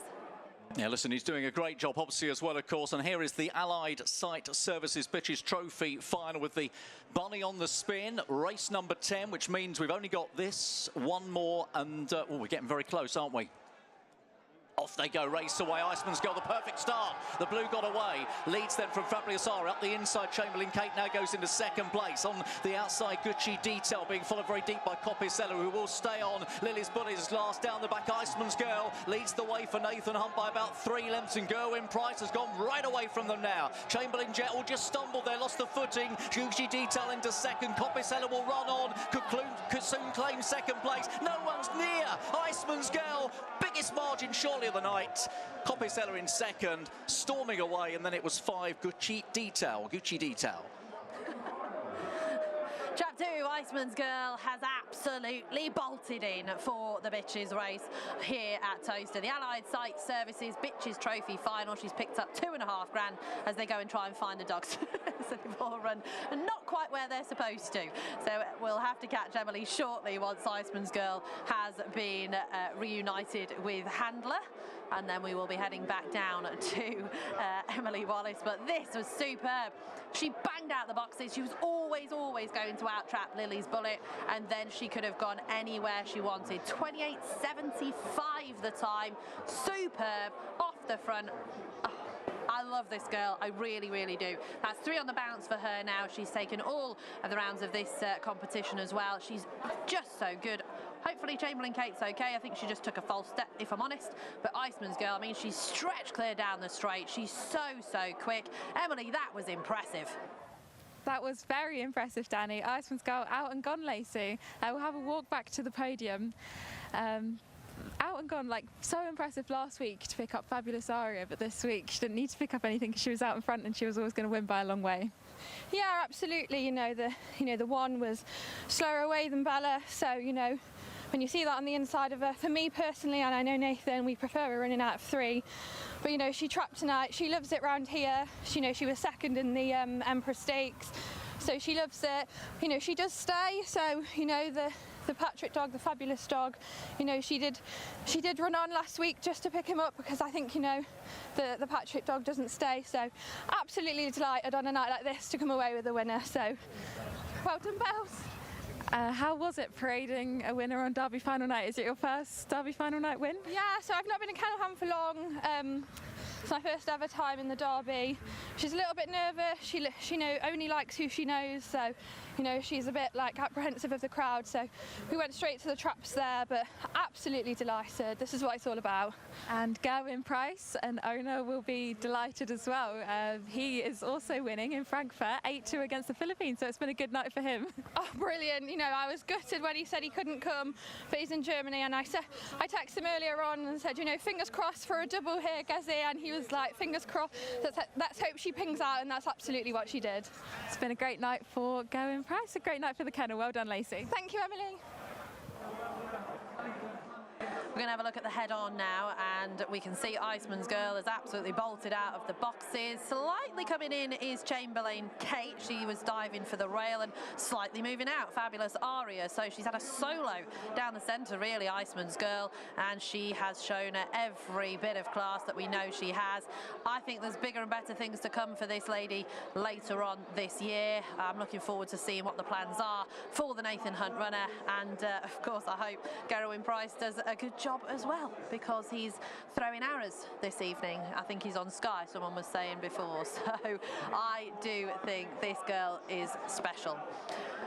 Iceman's Girl takes the Bitches Trophy final, and there she is, a little bit apprehensive of crowds, so she's had to get a bit of a lift from Lacey as they head towards the podium, because she's got to have a picture taken, and she can see the ears are up, a little nervy type, but I think, there is a massive crowd here tonight as well, and maybe she doesn't want to parade. I know Droopy's plunge later on, once we get ready for the big one, he will not parade because he is very, very nervous, so he just will go straight to the boxes, so we won't see him on parade, but of course it doesn't hamper his chances, does it? He's shown what he can do. There she is. Absolute gorgeous dog as well. Iceman's Girl for Gerwin Price and Nathan Hunt, Welsh owned, Welsh trained as well, and she looks like she's taking it all in. And Lacey, I know, absolutely loves her dog. She was at Nottingham, she's at Monmore, and she is now with Nathan down in Cambridgeshire. Right, Jason, this is a cracking win. Well, what a brilliant performance that was by the wonderful Iceman's Girl. She got out tonight, she did it brilliantly, and we've got a happy throng here, that's for sure. Just finishing off the photos, let the photos finish off. They're being done right, I'm going to get through. All different ages on show here. I'm waiting to get in. Right, I'm going in. I'm just going to point this thing at people and find out who's here. Raymond Dean. Right, oh Ray, hello Ray, nice to meet you. Who are you from? I'm Ashton. Ashton? Kathy. Kathy, who was trying to hide? Bo. Bo, that's a brilliant name, Bo. Oh, sorry, sir. I'm Neil Ryan. Hello, of course you are. I'll check for my wallet later. Now, I'll just go I'll just go to the effervescent Lacey. Lacey, wow. Absolutely. You know, she's absolutely capable of doing what she's just done. She loves it around here. She was second in the Empress Stakes. She stays, so, you know, last week when she picked up the Fabulous Dog, you know, she ran a phenomenal race then, but out and gone tonight, absolutely. She deserves that win on Derby final night. And I saw you, I'm glad you changed, actually. Absolutely. Absolutely brilliant. The wonderful, wonderful Iceman's Girl. She is a stunner. Love Iceman's Girl, and she's won with the nap as well. My screen's just gone black, so I can't see a thing at the moment. So I have to say, it should be coming back. It's done this twice to me now. Iceman's Girl, the winner. Again, I didn't see that. There we go. 28.75, 4-5 favourite. Beat Copicella at 6-1, and Gucci Detail was third at 14-1. Bet Clever. Bet Goodwin. Proud sponsors of Gone to the Dogs.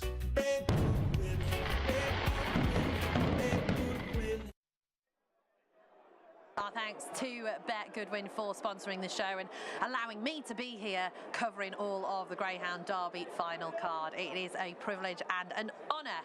Now we've got 45 minutes, pretty much bang on the dot, so let us remind you of who our 6 brilliant finalists are.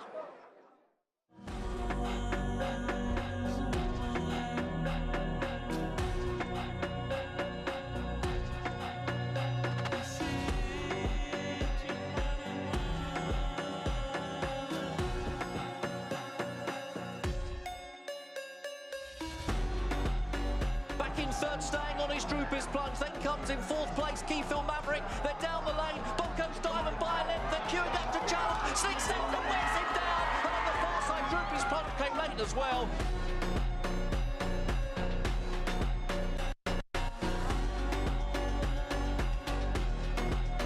As they turn for the judge, Solo Mio with switching up on the inside to challenge his Dynamic Force, but Solo Mio sees it out well.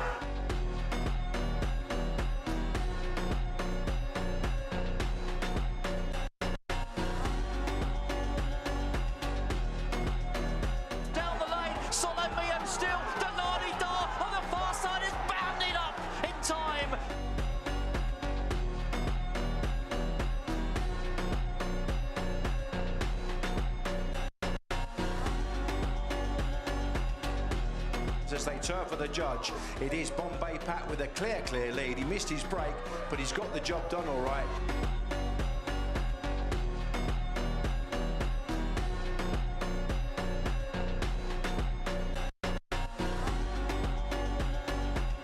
Still Cheap Sandwiches by a length, Soleil Mio, then Droopers Bookham on the far side, picking up late. Cheap Sandwiches, Droopers Bookham did a stack of running.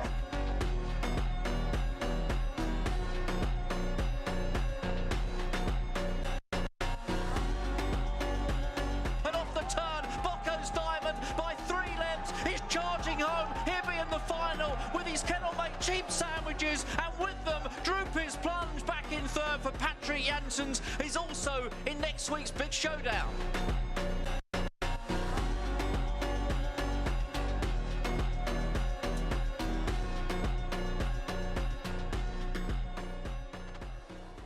We are not that far away, and I can't wait to see Delardi-Da do it again. That's who I hope will win the Greyhound Derby this year. He's already done it once.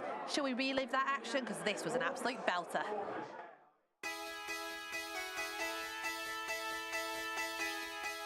Lids fly, they're off. King Memphis last away. Churchfield Sid goes straight to the front. Race to length up to Lardy-Da. Boyle Sports Bob on the outside from YI Man. Ballymac Gizmo and King Memphis is last as Delardi-Da hit the front onto the far side. Went 2 lengths up on Churchfield Sid. YI Man the rails. Boyle Sports Bob staying on from Ballymac Gizmo. King Memphis no luck tonight. Delardi-Da leads in for home off the corner. Striding clear from Churchfield Sid and YI Man. Delardi-Da wins the Derby.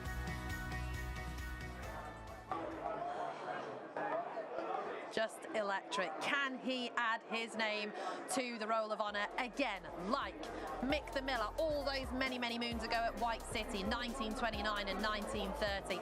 Then we had to wait an age for the double again, Patricia's Hope, again at White City, 72 and 73. Then at the turn of the millennium, Rapid Ranger took his first derby at Wimbledon in the year 2000, and then again in 01. We didn't have to wait quite as long for Westmead Hawk to do the double as well, 05 and 06. Now, I've met the owners of De La Di Da a couple of times throughout the derby, and Jason's got them now.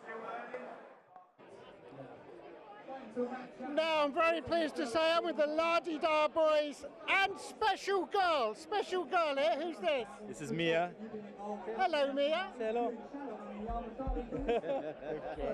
I've always wanted to do that myself. Now, we saw you quite raucous last week, and quite rightly so. What a thrill to reach your second final. Absolutely. Like, it's unheard of, really. Like, we wouldn't have had it 6 weeks ago. We were back again. But sure, look, here we go. Break out the traps tonight. Who knows? We may be there again. Fingers crossed. Well, I mean, they do say miracles haven't shot. And I tell you, it's a miracle. After seeing the state he was in at the end of last week, it wasn't like this. But, yeah, what a night it can be. Unbelievable.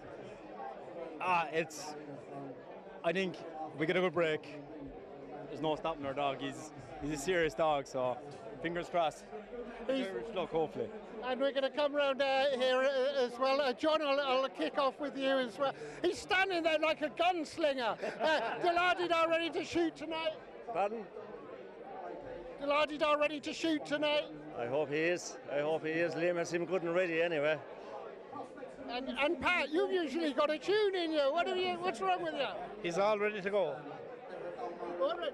I tell you what, you've all got the game face on tonight, haven't you? I think the laddie will sleep with the diamonds under his pillow tonight. Now, I was told I wasn't allowed to do one thing, and that is go anywhere near Denise and Lisa. I'm not allowed to go near Denise and Lisa. The ironing lady, how are you doing? Great, Jason. And have those, we mentioned this last week, have those sexist pigs learned how to iron their own clothes? Non-ironed this week, everything. Non-ironed.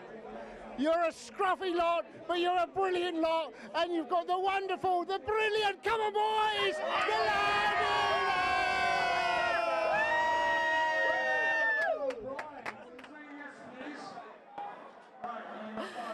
I can't wait for the Derby final. We are just over half an hour away. We are counting down, but we've got our next race coming up shortly, boys. We have down in this. You see behind us down in that beautiful toast of sunset, Gal. It's getting ready to drop, and we've got 2 more cracking races beforehand. It's all about the Derby, though, guys. Brilliant. I'll say one thing to the viewers at home. I was just speaking to a chap. When priced up, this is their race, the final, they put Romeo Tomcat in at 5-1, Joe, right? And then someone's had 200 quid on it at 5-1. There's a withdrawn dog in it, so now he's on at SP. So what is he going to be, the SP? He's even money. He's even money. So he's going to be around even money. You feel you've had 200 at 5-1, you're going to win a grand, and all of a sudden now with a non-runner, you're going to win 200 quid. It's a bit of a difference, isn't it, Joe? But you know, that's why you should always be able to cash out your bets, because the complexion of the race changes. Absolutely. You should always be able to cash out your bets if that's the case. You can cash out, but I'm not a lover of cash out because I think that, you know, the race does change, though. The race does change. Absolutely, yeah, I agree with you. But I'll tell you what, we've got Matt Chapman here. I don't know if you can hear him in the background here, but give him his due. You know, the atmosphere here, he's alive, isn't it, with him? We've got celebrities galore. Man on as well. Yeah, we've got celebrities galore. Chris Hughes is in the building, just been speaking to Hobbsy. It is an absolute blinding night down here, Danny. Darryl, go through the lineup for us. Danny, we want to go to Love Island, me and Joe. I'll tell you what, Matt's just giving out flags, and they're brilliant tonight. I don't know whose idea this was, but we've got flags for all the trap colours, so you find the dog you want to support, you wave your flag. There's lots of black and white striped flags going on, I can see, and all the other colours as well. But let's have a look at this lineup for the Derby Plate final. Then Kilmore Dancer for Mark Wallace on the inside. 11-4 chance running out of trap 1. The other boss represents Carol Weatherall. That's a 9-1 chance. They're both strong staying types. Romeo Tomcat will try and get away. Amazingly, Romeo Tomcat's only won 1 of his last 10, which is an incredible stat, but we know how fast he is. Today's the day that matters. Scooby the Boss for Nathan, who's had 2 runners on the card tonight. He's won with Iceman's Girl. If he wins with Scooby the Boss, he goes home with a perfect night, and Deliveroo down the outside for Ben Collins and Tom Hilbron in the orange. Now they are coming out on parade, and leading them is an absolute champion, Churchfield Sid. I mean, he is superb. He loves it here at Toaster, and he'll probably be a bit gutted, Hobbsy, to not be racing tonight. Absolutely. I mean, you're spot on. I mean, he's a Category 1 multiple champion. He ran so well, didn't he, in this year's Derby? Even that monumental run against Delardi-Dar, I think, in the quarterfinals. He is a star of the track and has been for a good few seasons now. Brilliant finalist last year. And I think this is a really good touch, and well done to Richard and Jackie Rees, to Charlie, and to Darryl Bear and Billy and Steve Evans, because I think he deserves his place in the spotlight, perhaps in terms of the track for the final time, maybe, before I'm presuming he heads off to stud. I would agree with you there, Hobbsy. I think that's where his future will lie. He's an absolutely stunning boy as well. Now, trap 1 was Kilmore Dancer, decent strike rate with 14 in the front 2. Ran well after trouble last week. He was 4th in the Blue Ribbon final. Trap 2 was the other boss, who stays well at Oxford. He's interesting if he turns handy, because he finishes like a train. There's Romeo Tomcat. So much pace behind the track record holder in both rounds, though Lenny's Desire, who unfortunately is a non-runner. He was the Gimcrack second as well. There's Scooby the Boss, the Kent Plate finalist, came 5th. Winter Derby semi-finalist despite trouble, and won well in the heat and absolutely bolted in last week. And there's Deliveroo. The roars will definitely go up, I know, if that lad wins. He's the Northern and Munmore Puppy Derby semi-finalist. He got to the 3rd round in the Derby, and he goes off like a rocket. So this is Romeo Tomcat coming 2nd behind Lenny's Desire, with Kilmore Dancer in 3rd. Romeo Tomcat, I just thought this was an exceptional buckle, wasn't it, between Lenny's Desire. Lenny's Desire, of course, had that track record the previous run. So this, to go toe-to-toe with Lenny's Desire for Romeo Tomcat, was exceptional. These 2 greyhounds, no quarter asked or given. And maybe there's an opportunity tonight for Romeo Tomcat to... He'd run so well there, and perhaps ultimately had his heart broken by Lenny's Desire, but... yeah, he lost nothing in defeat, and maybe he gets some sort of compensation tonight. Fingers crossed, but we'll see what happens shortly. Darryl, this is a belter.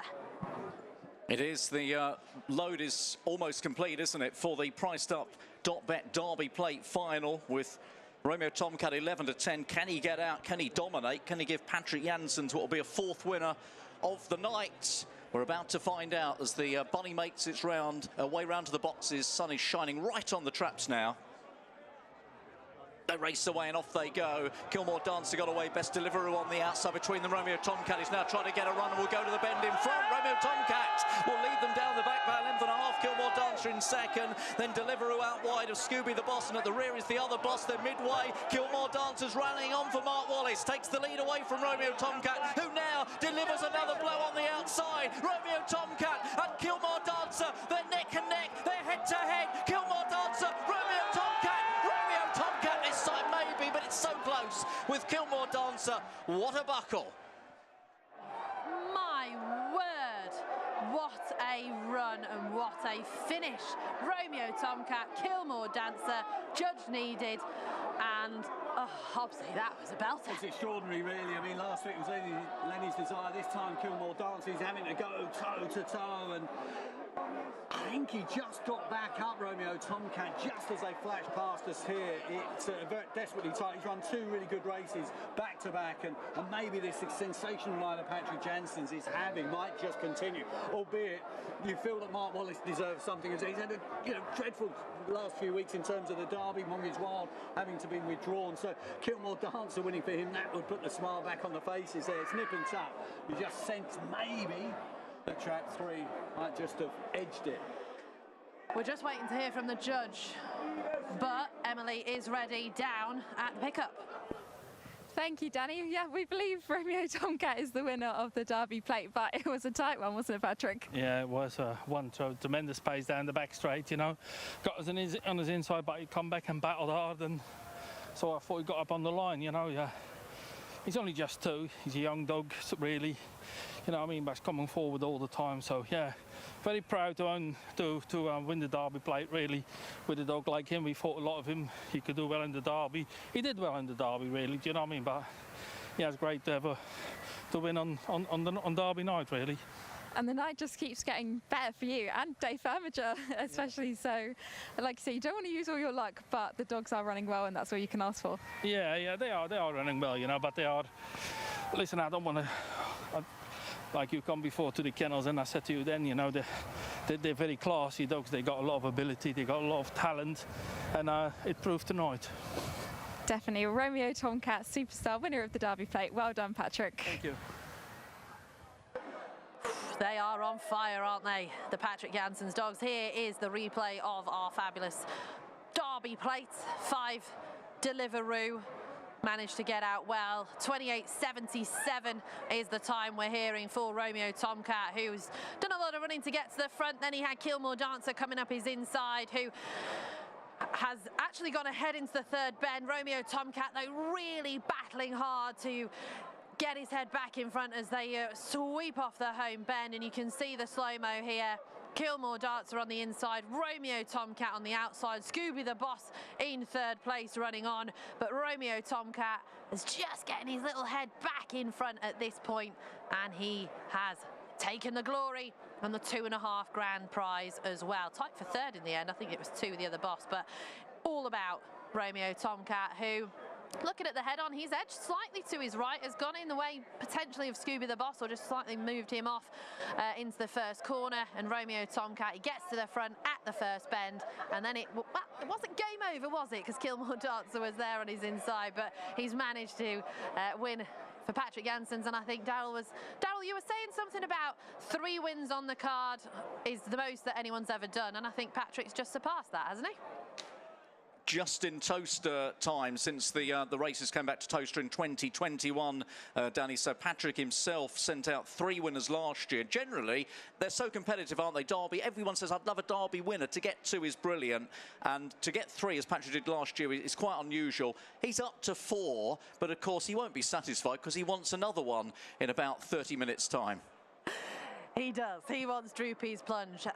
Kind of so do I, is one of my 2 anti-post bets, Delardi Derby and the other one, so kind of hoping that they come home 1-2. That would be my Derby, and I don't think you'd see me for the final 2 races of the night, but I do hope that, well, this steam train can keep on rolling, because the Patrick Jansen's team, they know how to train a winner of races. They've been, I think he was champion trainer a few years ago, can't quite remember the year, but I know he was, and he's always said to me, I asked him, champion trainer or Greyhound Derby, and he was like, Greyhound Derby, absolutely, that is the pinnacle of the sport, no matter if you're owner, trainer, kennel hat, no matter what, this is the pinnacle tonight. And look at the love that this lad is getting, Romeo Tomcat. He looks so at home on that shoulder.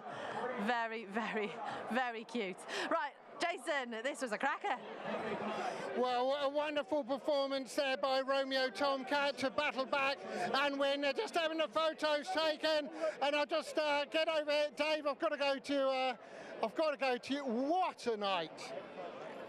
A great night, brilliant crowd, isn't it? Yeah, but for you as well.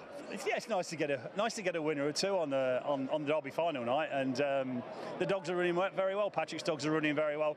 Graham's dogs have been running very well, so it makes for a fantastic final this evening. And you've always been a wonderful supporter of the Derby. Obviously, had the ultimate success as well. Yeah, we managed to pull it off a couple of years ago. One of his first litters, one of his protege, won the puppy competition as well. So that's nice that he's actually won on the Romeo ability, won tonight on Derby final night. So all in all, yeah, we're having a good evening. Can't complain. And I've got to say, you always encapsulate the joy of the plate. Whenever I see you, you're smiling away. Well, I'm a bit like you and Jason. You got to keep smiling, ain't you? You've got to. And if you go look into camera, can you see the glint in our eyes? All right, mate. Brilliant. Thank you. Thank you. Cheers. Beautiful scene.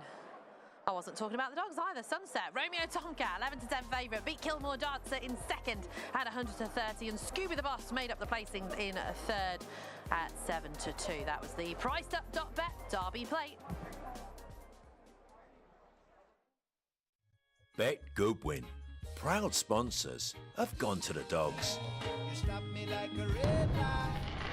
Bet clever, bet Goodwin.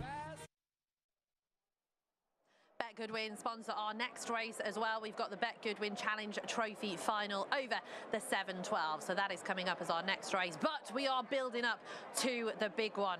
So shall we relive the semi-finals? Because it was a cracking night last week. The weather wasn't quite as good as it has been today, but it was a good night.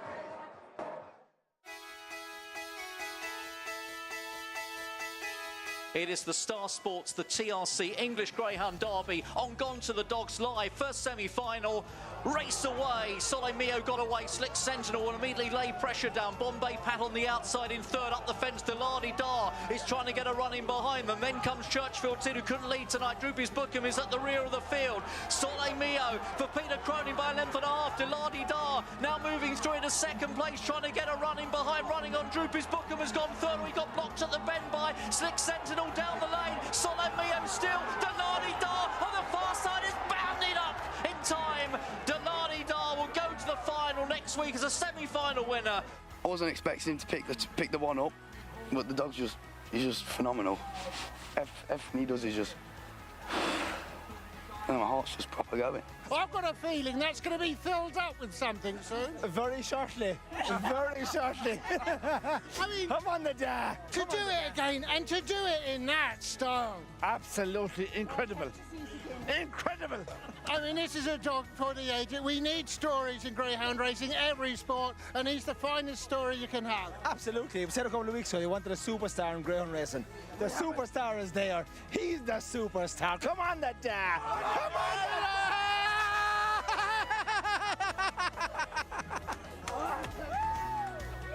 Second semi-final.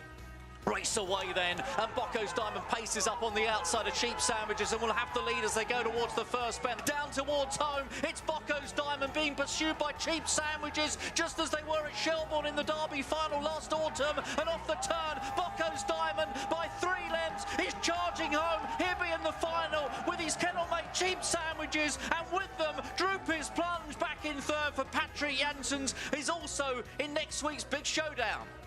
Nikki, you've got 3 in the final next week. I know. Oh, look, unbelievable. Just really, really pleased to get them to qualify. Times irrelevant. Obviously nobody wants to go out in the semis. The pressure was off when Bombay Pat qualified there in third, ran really well, didn't break again. But yeah, just to see these two go round, obviously 5 and 6, you're a little bit worried what would happen at the boxes, but yeah, that's just really, really pleased they're there. And look, best of luck to everyone in the final, and we're just pleased to be there after all the hard work. I told you get on and I was right. 7-4 looks massive now. Doesn't it just absolutely electric? Yeah, he actually broke tonight, didn't he? Which he hasn't been doing. So, roll on the draw, roll on Monday. Well, we know he's an absolute superstar, as is the lesser spotted Bev. Now, I'm going to come to Diamonds Are Forever, Bev. Definitely, definitely. I hope he'll be treating you after that. Oh, he's relieved to be there. Absolutely relieved. It's just a dream. We're dreaming this week, so yeah. Well, we'll all dream with you. Can't wait for the final. Wonderful performance. Absolute credit to the game. Cheers, Ben. Thank you.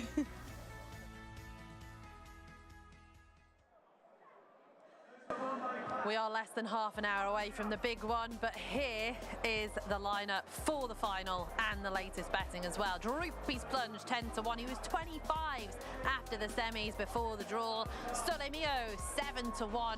Real nice youngster for Peter Cronin. Deladi Dar, the reigning champ, at 7-2. Bombay Pat at 16-1. He's bigger now than he was anti-post. Cheap Sandwiches at 5-1, and Bocco's Diamond 11-10. It is going to be going off at 9:15.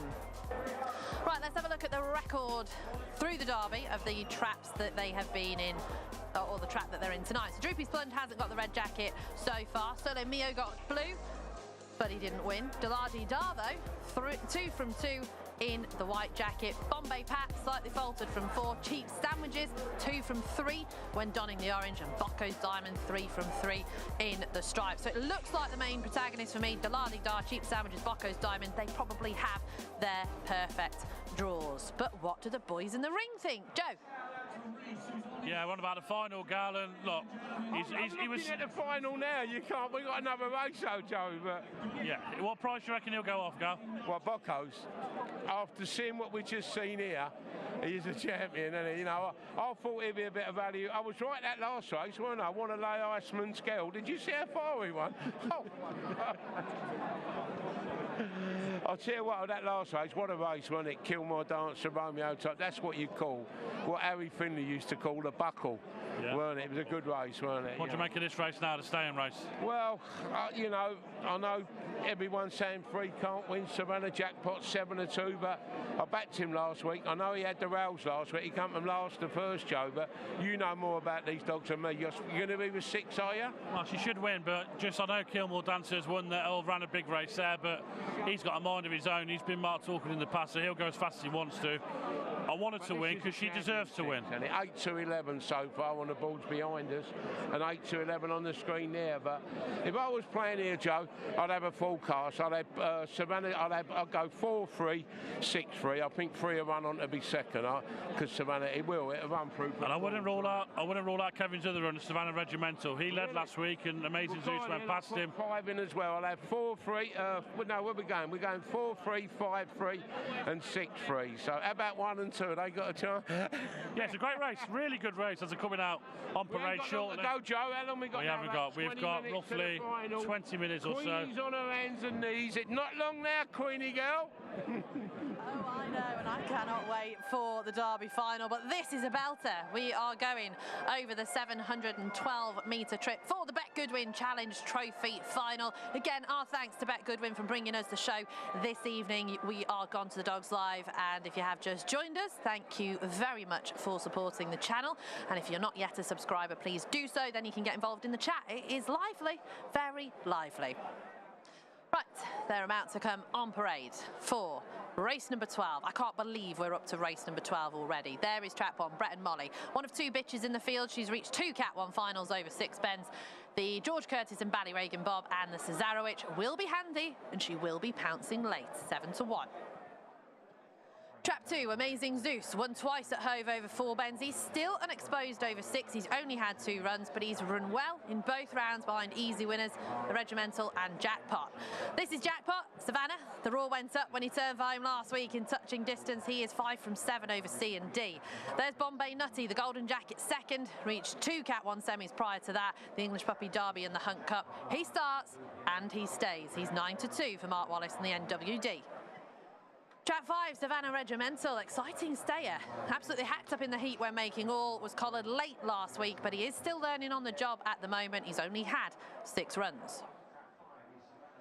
And this girl was something special last week. Vagar, Vargar, Vicky in the kennel for Mark Wallace and MWD partnership. She went lame in the middle of the Hunt Cup. We'll never know how she would have finished there, but she was second behind Sid in one of the rounds of the Derby. And I'll never know how she qualified, but last week was a domination. It was absolutely superb. And this is it. This was one of the best races of the night. She popped out, and when you've got a bitch that pops out like this over 6 bends, you're watching the clock. She did 15:58 or 15:59, sorry, which is within touching distance of the sprinters. You know, you look at Shadow Storm, he did 15:51 in his sprint semi last week.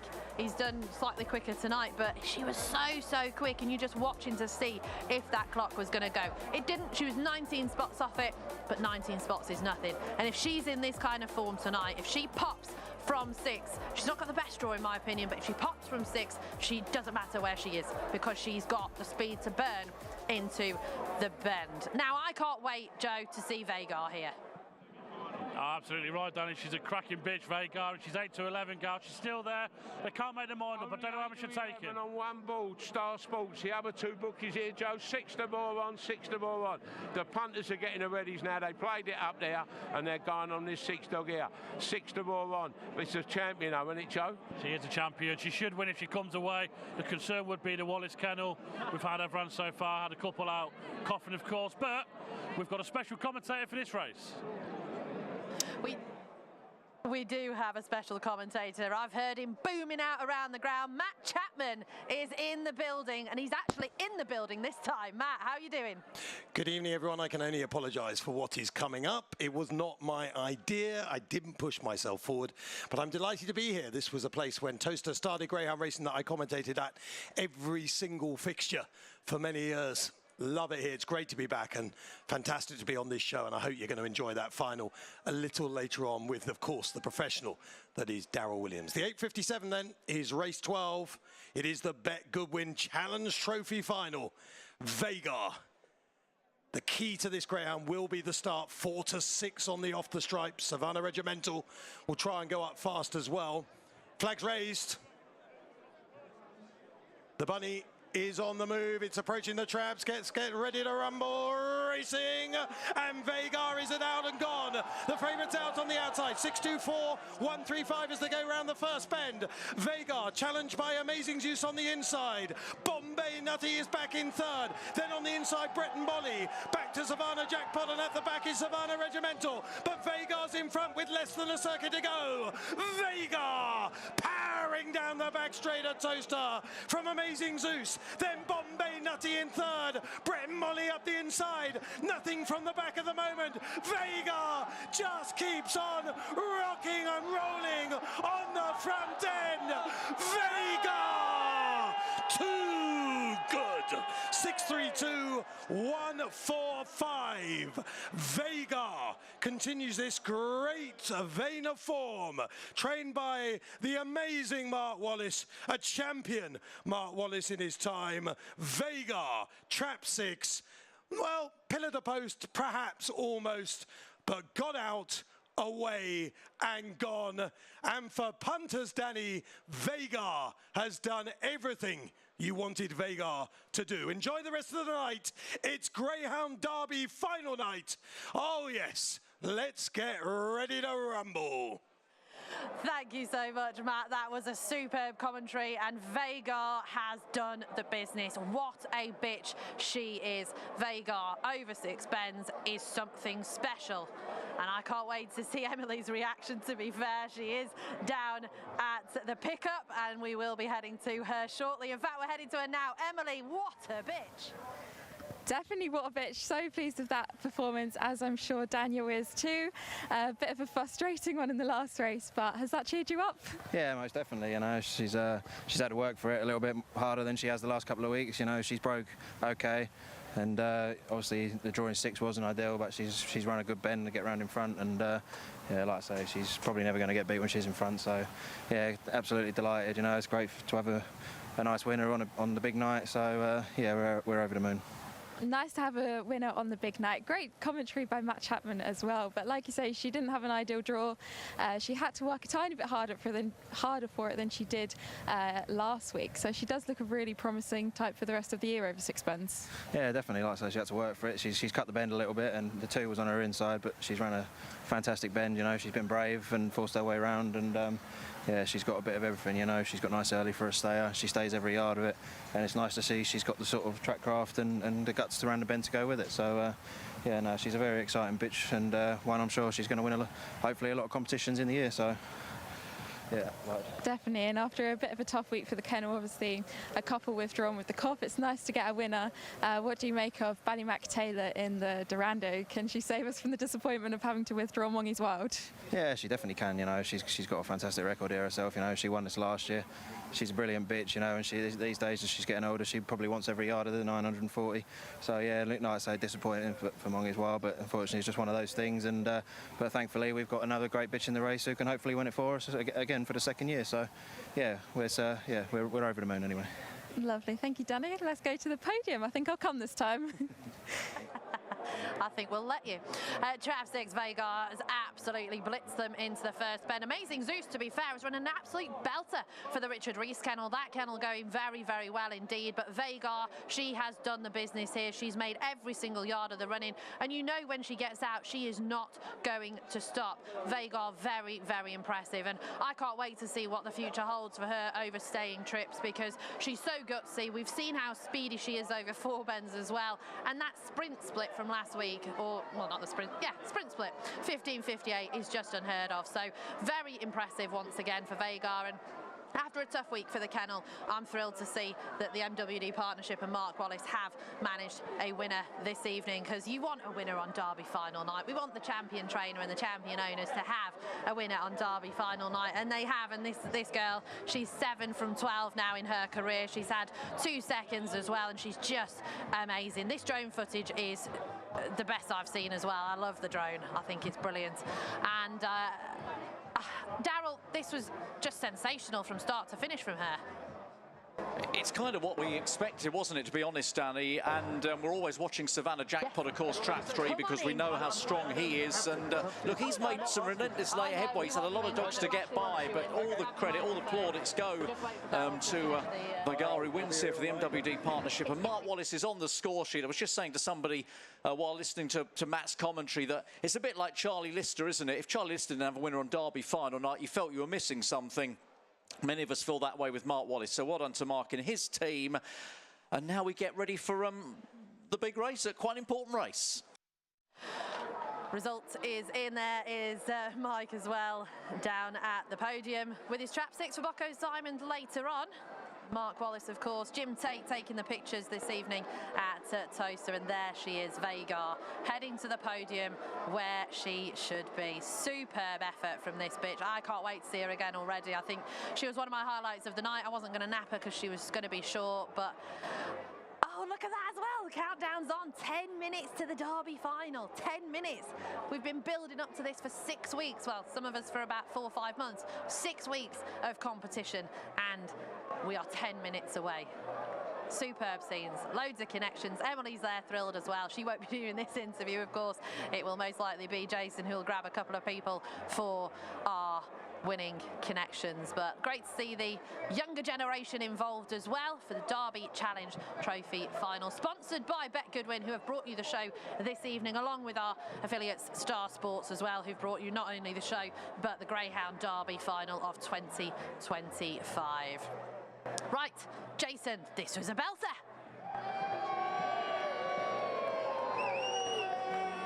A brilliant performance by Veigar in the Bet Goodwin Challenge Trophy final.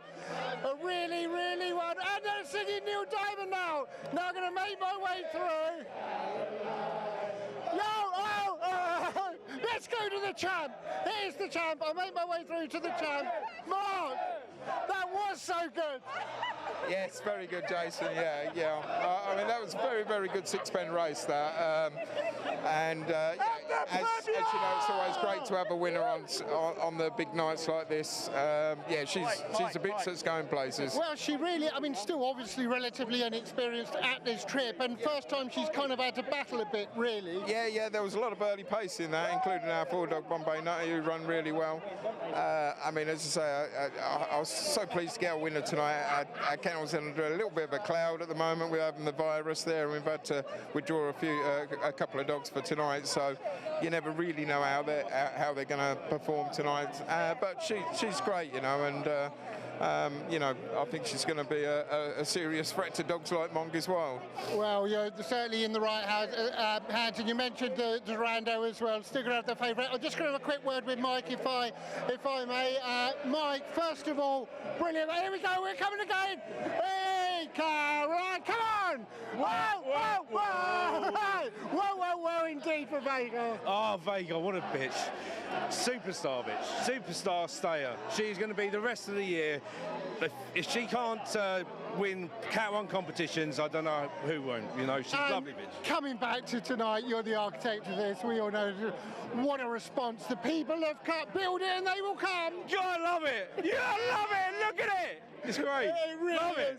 Absolutely fantastic. A brilliant night. And the best is yet to come. Come on, Bocco's Diamond. Come on.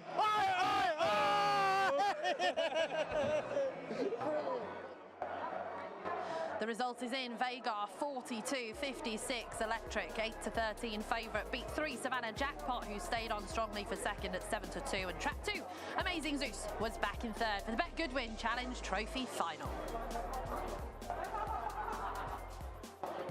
Now Bet Goodwin, 50% back on first day losses, up to £25 as a free bet.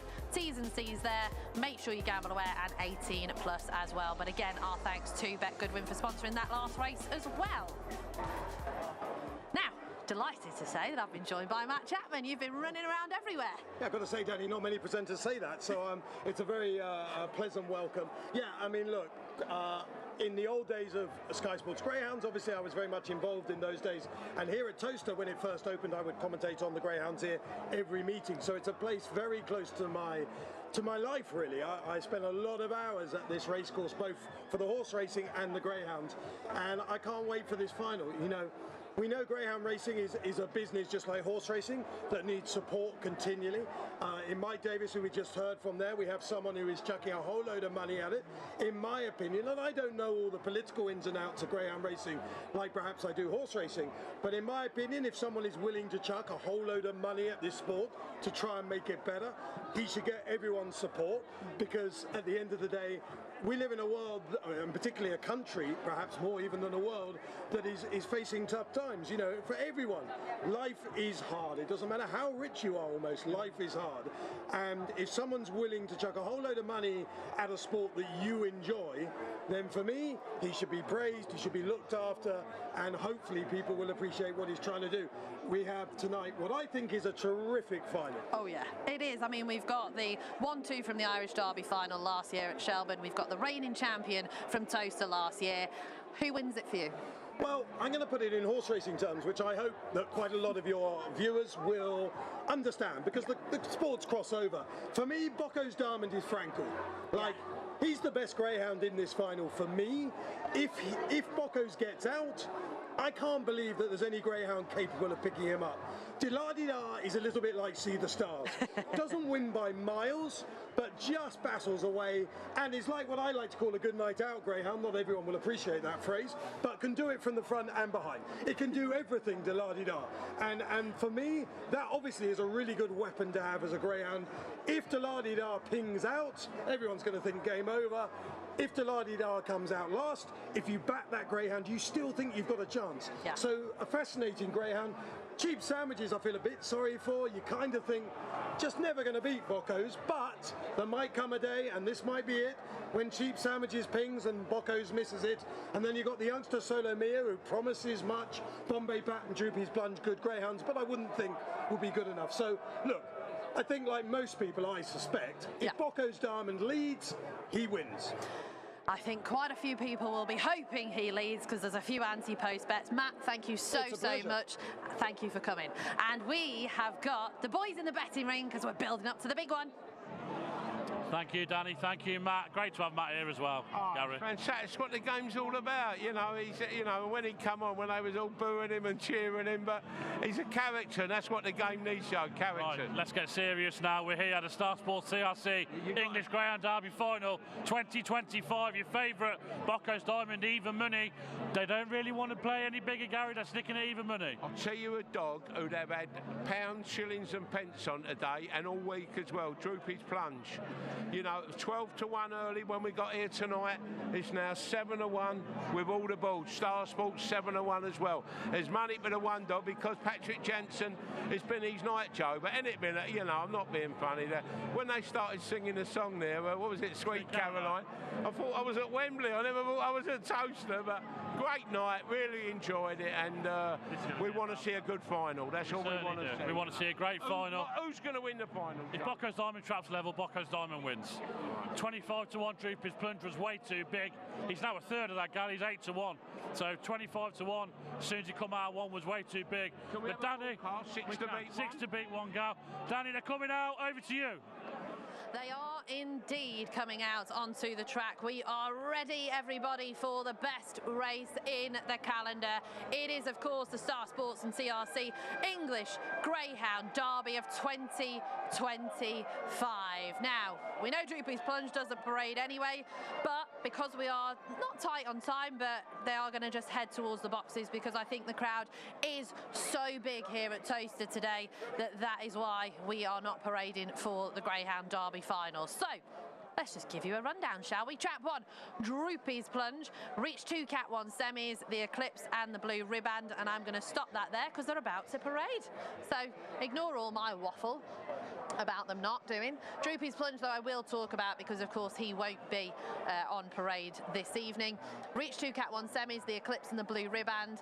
Patrick Janssens gave us the tip in October last year and said Droopy's Plunge is his Derby dog. Well, I backed him at 40 to 1 off that recommendation.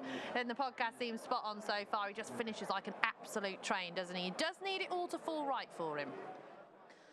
Trap 2, Soleil Mio, second in the Conan and Kirby Memorial. That form coming to the fore here at Toaster this year. Cracking runs in all rounds. He's only a baby, June 23. He's a proper Toaster dog, but he's kind of met his match the last couple of weeks with Cheap Sandwiches and Da-La-Dee-Da. There he is, the reigning champ, the one I want to win, Da-La-Dee-Da. Last year's champ, won in the fastest time of the competition in the first week when he stamped his authority all over this competition with a 28.50, and he's only been beaten once so far. It's actually a better campaign from him than last year. Trap 4 is Bombay Pat. People have written him off because he's not been starting as well as he was in the first couple of rounds. He's reached the Irish Derby semi-final. He went very well in the first 2 rounds. He shows loads of pace, but he's been beaten by Da-La-Dee-Da in the Irish Consolation last year. Will it happen again? Cheap Sandwiches has met Bocco's Diamond 4 times now. He's been second on all encounters, but he runs this track supremely well. He's so well balanced and he's got a lot of speed. And there he is, Bocco's Diamond, the dog of a generation potentially, was 17 in a row when he culminated in the Irish Derby crown. This has been a slightly tougher campaign for him at Toaster, but can he do the business? He did last week. He's recorded 28.51 twice so far, just 1 spot off La-Dee-Da's fastest time of the competition. And Joe has always said throughout the comp, if there's going to be a fastest split, it's going to be Bocco's Diamond. You've said it all the way. If he breaks tonight, Joe, that 391 record from Ballinabola Joe could go. Yeah, he's got every chance, Danny. If he does it right, he's got a chance. If he traps as well as he can definitely break that 391 that we've seen. But let's look at the bet. Let's look at the bet. An even money Bocco's Diamond. It's 8 to 1. We'll go top to bottom. 8 to 1 on the Star Sports pitch. 15 to 2 Solar Mio. 7 to 2 Da-La-Dee-Da. 14 Bombay Bat. 9 to 2 Cheap Sandwiches. And even money Bocco's Diamond. He's around that mark, Gal. They're not budget. He's 4 to 5 next door with Bunny. Even money on 1. Even money with Star Sport. I want a dead eat. I want them all to win. 6 dog dead eat. What do you make of it? I just want to clean my race. It's a great night, isn't it, Joe? You know, we're not tipsters. And there's Ben and Lofty and Khan, Star Sports, typing away. Remember Russ Conway? You know, he was. It's absolutely heaving down here, girl. There's loads of money. Yeah, look at PG, the lady. Look, are you sure you want to lay this for this one? Right, here we go. They are going in. Darryl, call them home. All the best to all 6. It is the most eagerly awaited Greyhound Derby final for many a year. The runners are moving forward here for the Star Sports and TRC English Greyhound Derby 2025. So much rests on what happens in the 30 seconds that this race will take to run. The last Greyhound is now being placed in. Bocco's Diamond is set. They are all set. The crowd are ready. The hare is sent on the move. The moment of truth and destiny is in their paws. It is the Star Sports TRC English Greyhound Derby 2025 final. They race away. Droopy's Plunge has got a monumental break, leads up from Da-La-Dee-Da. Bombay Pat forced wide was Bocco's Diamond into the corner. Bombay Pat goes on. Bocco's Diamond turns within a length in second. A gap back to Cheap Sandwiches. It's a 1-2-3 at the moment for Graham Holland. Then Droopy's Plunge followed by Solomio, and at the back Da-La-Dee-Da towards home. Bocco's Diamond pressing hard. Bombay Pat still there. Cheap Sandwiches picking up the far side. Droopy's Plunge, nothing finishes better. Droopy's Plunge on a monumental night for Patrick Janssens has given him a Derby success, a second Derby win for the 3 Torment Syndicate, and how he has produced it when it matters. Oh, my word, I can't get my breath back. Wow, what a run from this boy. Droopy's Plunge has etched his name in Greyhound history as the 2025 winner of the Greyhound Derby, sponsored by Star Sports and TRC. This is absolutely electric. I mean, Delardi-Dar did everything right in the boxes. Droopy's plungers started like a train, and Bombay Pat was up there. I thought we might have the outsider winning this, but Bocco's Diamond, no excuses for him. He's managed to trap well enough.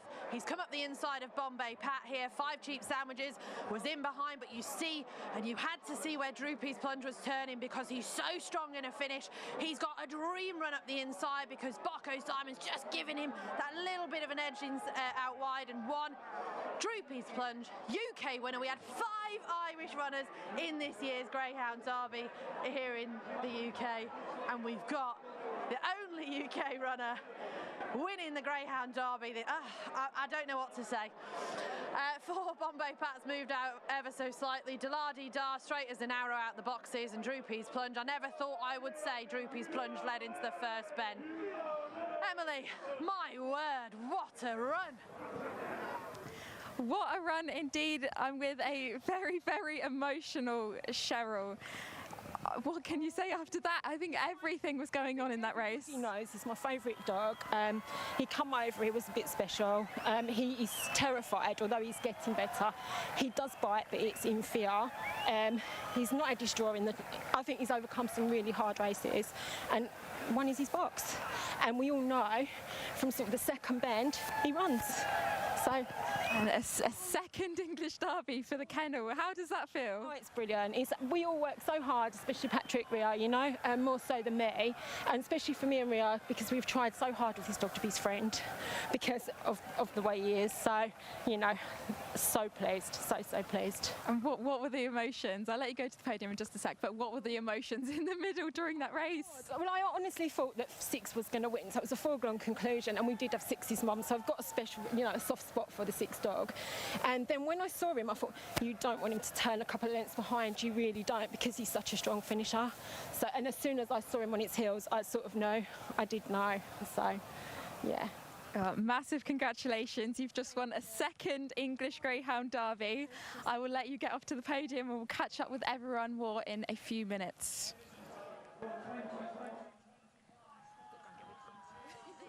Beautiful as well. Liam Dowling coming out into the middle, congratulating Patrick Janssens, who has just got this dog ready at the right time.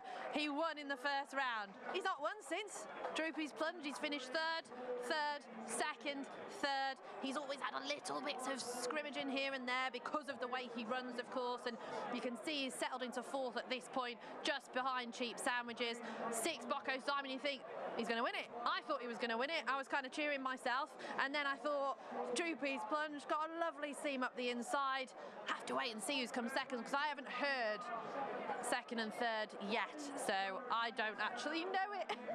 But I do know Droopy's plunge has won. And that's all that we need to know, really, for right now, because he has etched his name in Greyhound history on the trophy. He will be there, 2025, Droopy's plunge. And this was absolutely sensational. I love looking at it from above as well in the drone footage. Look at it, opened up like the Red Sea for him, and he's just pounced late doors. Right, let's go to Jason. Well, I'm very happy to say I'm here with Ben Keith, chief sponsor, of course, loves Greyhound racing, whatever, but when we're treated to a race like that. I can't, do you know something? When I get home, I think I'm going to watch it 20 times. Like, it would have been an in-running carnage, wouldn't it? Do you know what I mean? You could have almost backed virtually every dog in.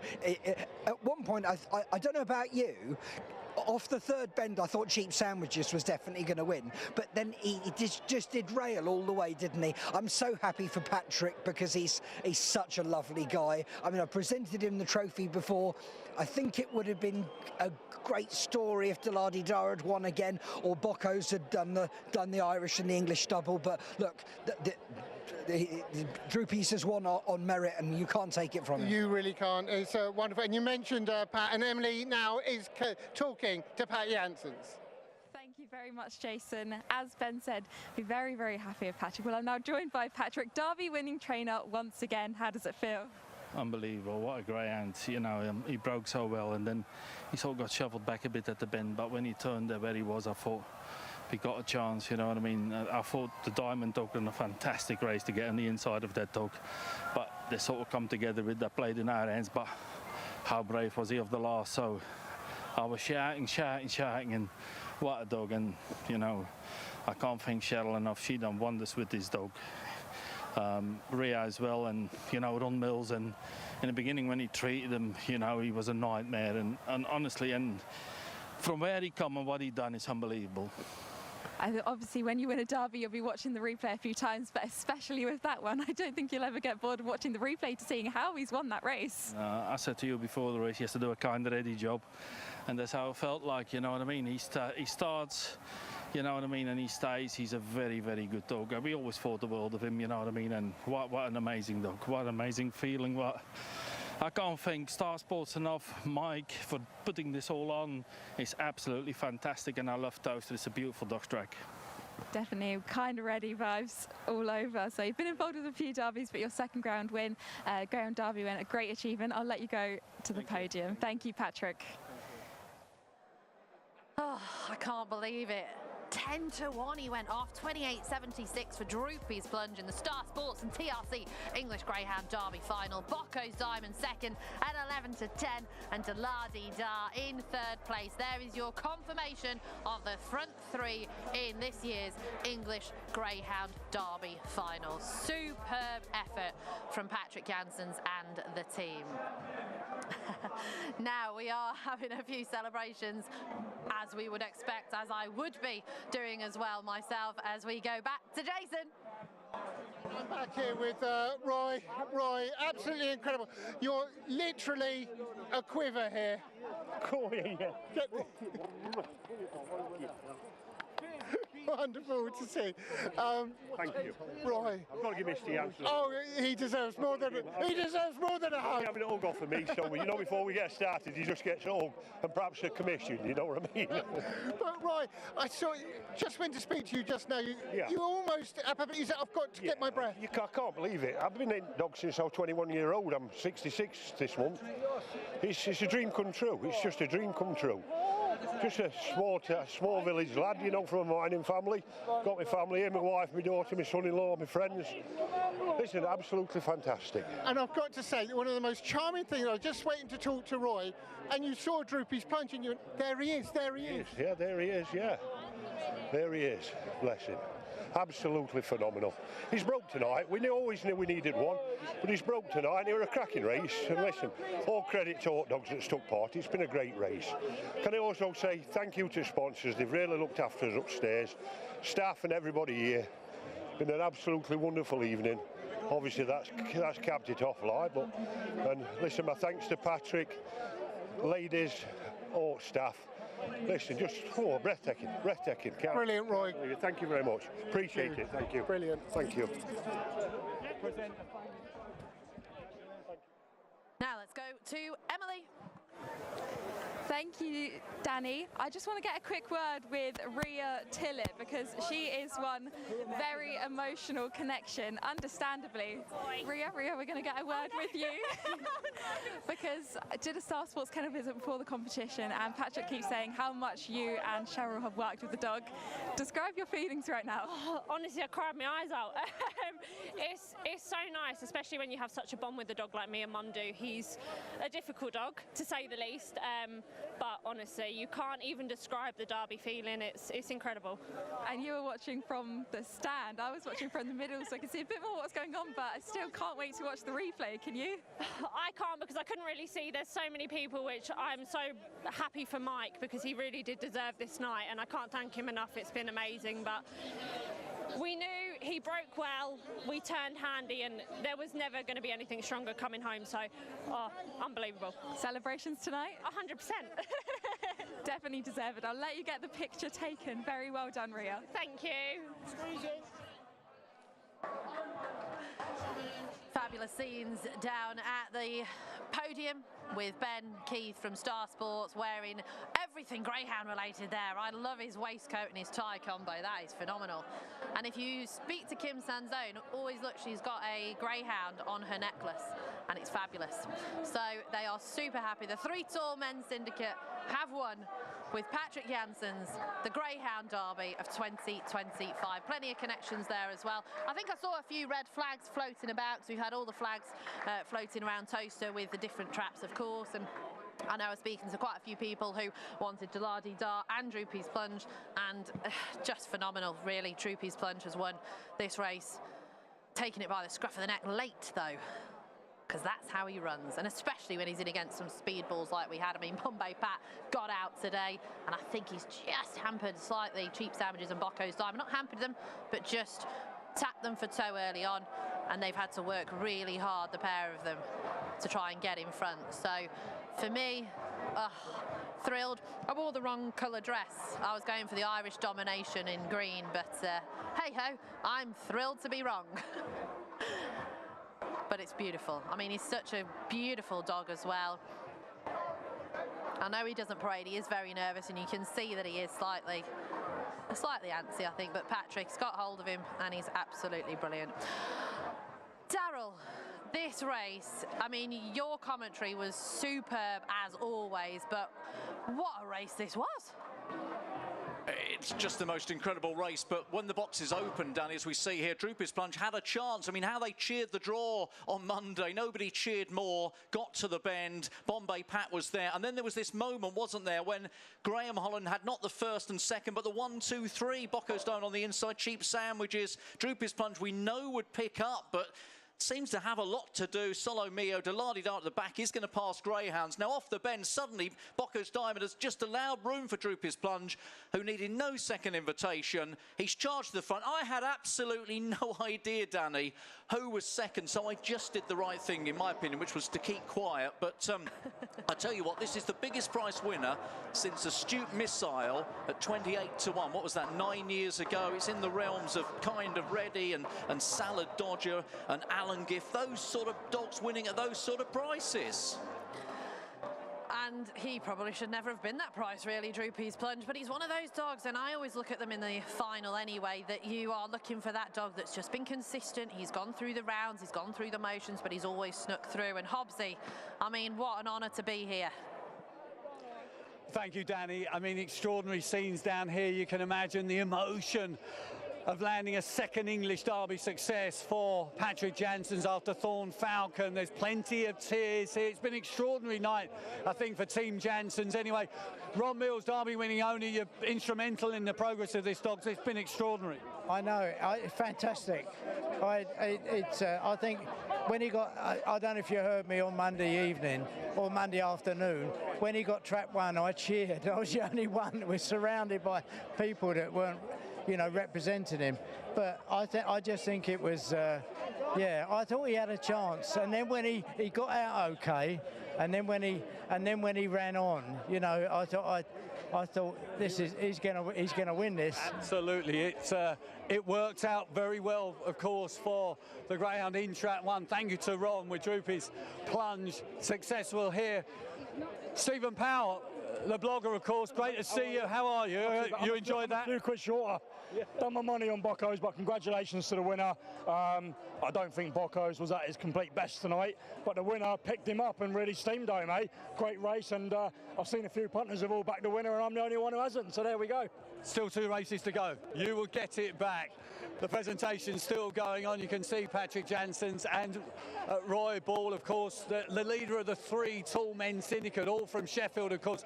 Elaine Dunphy was here, of course, member of the family that bred Droopy's Plunge. So they've got a lot to be grateful to the Dunphys for. And we're just going to try and gate crash here. There's plenty of pictures going on. Roy, hello. Lovely to see you. Thank you. Gone to the Dogs. We are live once again. Fantastic performance. The race was run to suit in so many ways. Well, he did pop out. Obviously a little bit of trouble at first bend, but he were up there with him. And we always knew if he turned second bend that he's got gears. And he obviously showed those gears. And listen, absolutely phenomenal.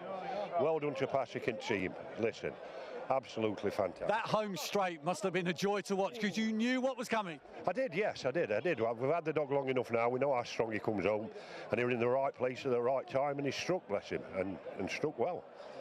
Fabulous, absolutely He's fabulous. so consistent, Patrick. He is. Honestly, when we had him in the beginning, he was sort of hit and miss, but that was sort of due to, you know what I mean, he wasn't settled, and then we put him with a bitch and that settled him a bit better. And then I said to Roy after the blue ribbon, there's only one thing we're going to do, that's the derby, because he's good enough.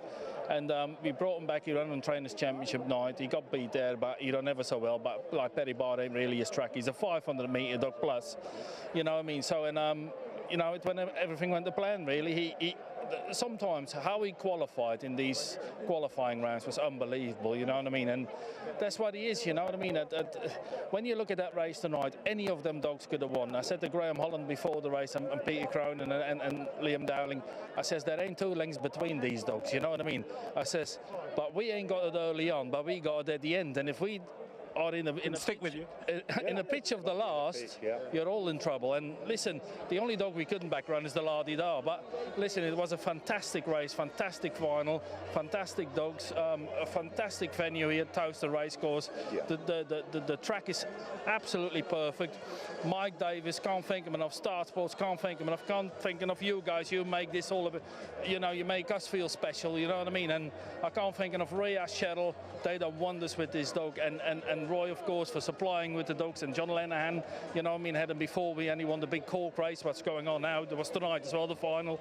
And Michael Dunfield bred the dog, you know what I mean? So, yeah, it's another dream come true. Thank you, Patrick.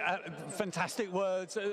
Maybe final word to you, Roy. We saw you at the Greyhound Derby lunch on Monday. Yes, we did. You said you had a family wedding, you were suffering, it was a hangover. That was a hangover. This promises to be even bigger hangover. I'll have to have another celebration next week, and I'll have to suffer the hangovers. But listen, I'll take these every day a week. Thank you. A great victory for Sheffield as well, you guys. Full victory. Yeah, we're all from up north. My friend here has just recently had his leg off. He's come to support the dog. You know, it's just fantastic. Other owners are here. You know, there's only Trevor missing at home. Trevor, this one's for you, my friend. Thank you very much, Jonathan. Roy and to Patrick and all the team. Droopy's Plunge had supporters up and down the country, and you've done well, and you flew the flag, didn't you, against the might of the Irish, and you beat them again? Yes. I get British passport now. Thank you, guys. Back to you. He's a gorgeous dog as well. Star Sports, split second, get 50% of your stake back as a free bet if your Greyhound finishes second in any race at Toaster today. We've only got 2 left. Download the app, visit starsports.bet or call 08000 521 321. I've never said that so far. Gamble aware and 18 plus. Right, I am delighted to have been joined in the gazebo by Chris Hughes. Chris, how are you doing? I feel like you've lost your voice, so hold your microphone a little bit closer. I know, yeah. I was cheering on the favourite in the Derby final then. Yeah, just he gave me a good run for my money. He did. That's the first time I properly shouted. I was videoing and shouting at the same time, but yeah, fortunately I didn't shout loud enough to get him home. But no, great race. It was a superb race. I'm glad it's gone to the UK, of course. But is this your first time at Toaster? For the dogs, yes. Yeah. I used to come here way back in the day, jump racing with my dad, and it was the first race course I ever came to as a kid. I think I must have been about 7 or 8 years old. Oh wow! And my dad brought me here, and we used to come here quite regularly. Actually, I don't think I told my dad I'm here tonight. But I'm gonna text him when I'm done on the way home, and I think he'll talk about I used to take you there as a kid when we used to go for the horses. So it's really good to be back. It's lovely. It really is nice here. Atmosphere good as well, because obviously I'm stuck on my own here. So has it been good? Yes, I've been to Swindon before and Oxford, but this is like. It obviously is a really good atmosphere tonight, but I just love the roar when the dogs break out of the traps, and it's just it's that anticipation at the first sort of like 10, 20 yards. It's like the good roar from the crowd, but it's good fun. It's a really nice night, really good atmosphere. Well, thank you, 1 for coming and 2 for joining me in the gazebo. I've gone to the dogs. I met the dog as well. The one what was in the final last year. I gave him a nice stroke as well, so that was good fun. Good. It's nice to see that they're lovely, lovely animals. They really are. And I was lucky enough. I went to Clark's Farm, which is a rehoming centre. So I've done some work with those dogs, which are being rehomed, and they're just so sweet, so innocent, and so friendly. So it's nice to be around them again tonight. So thank you. Thank you very much. Cheers, indeed, thank Chris. you. Right, we are going to head back to the betting ring. Joe, what have you got? Thank you. You and Chris have got something in common, Go, haven't you? Oh, that's nice. Lovely, yeah. We're both on Love Island. Is that it? What is it? Oh, you both got a handkerchief in your suit jacket. Oh, thanks, Joe.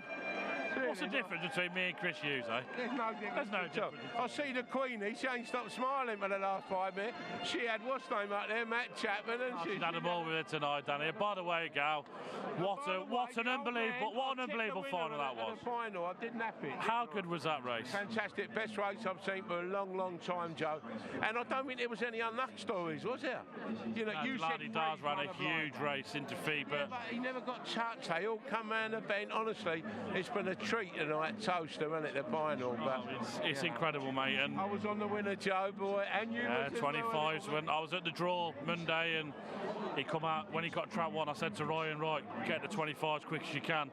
And that was obviously snapped up as we've seen, but just a brilliant race. And disappointing for Bocco's because he's done his running to get to the front, and Bombay Pat's kind of got in his way a little bit, and I said early, Joe, before I said we just want every dog to come home safe. They all have, and tonight it's all about greyhound racing, isn't it? It is, and what I would say, Danny, absolutely fantastic to see Droopage Plunge on the podium as well. We heard that he was a nervous dog. Patrick put him up to us, of course, in the summer, last summer, when he said he's his derby dog, but brilliant to see him on the podium as well, Danny. That was absolutely sensational. Me and Gary got covered in beer as well. Yeah. See, I was safe from that beer. But there's Romeo Command. He has won plenty. He's superb British bred greyhound. There's Trap 1, Keyfield Goose. 3-time Cat 1 finalist, British bred puppy, Produce Stakes and the British bred Derby. He's got loads and loads of early pace. We'll be looking to hold the inside line. Trap 2, the favourite. This race hinges on this lad. 4-time Cat 1 semi-finalist, 3rd in the Eclipse, won well in the last 3 starts, and he was the fastest semi-final as well. He's quick to go when he gets it right at the boxes. Queen Shakira, 3-time Cat 1 finalist. She's reached the Kent Plate twice and the Brighton Bell. She's unlucky not to have her own crown yet, but she'll sit handy and she'll finish like a train. Trap 4, Fabulous Olivia. Troubled running the heat, but was drawn the right side of Fabulous Sonique last week and absolutely bolted in as Joe's nap last week. Can she do it again? Well, she's drawn on the inside of Fabulous Sonique once more. Who will be up there with the pace?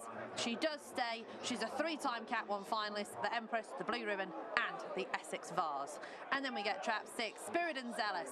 A cracking strike rate here. It's got lots of local knowledge. Won't be necessarily bolting from the boxes, but might pick up a couple of pieces. Superb race for the penultimate one of the day.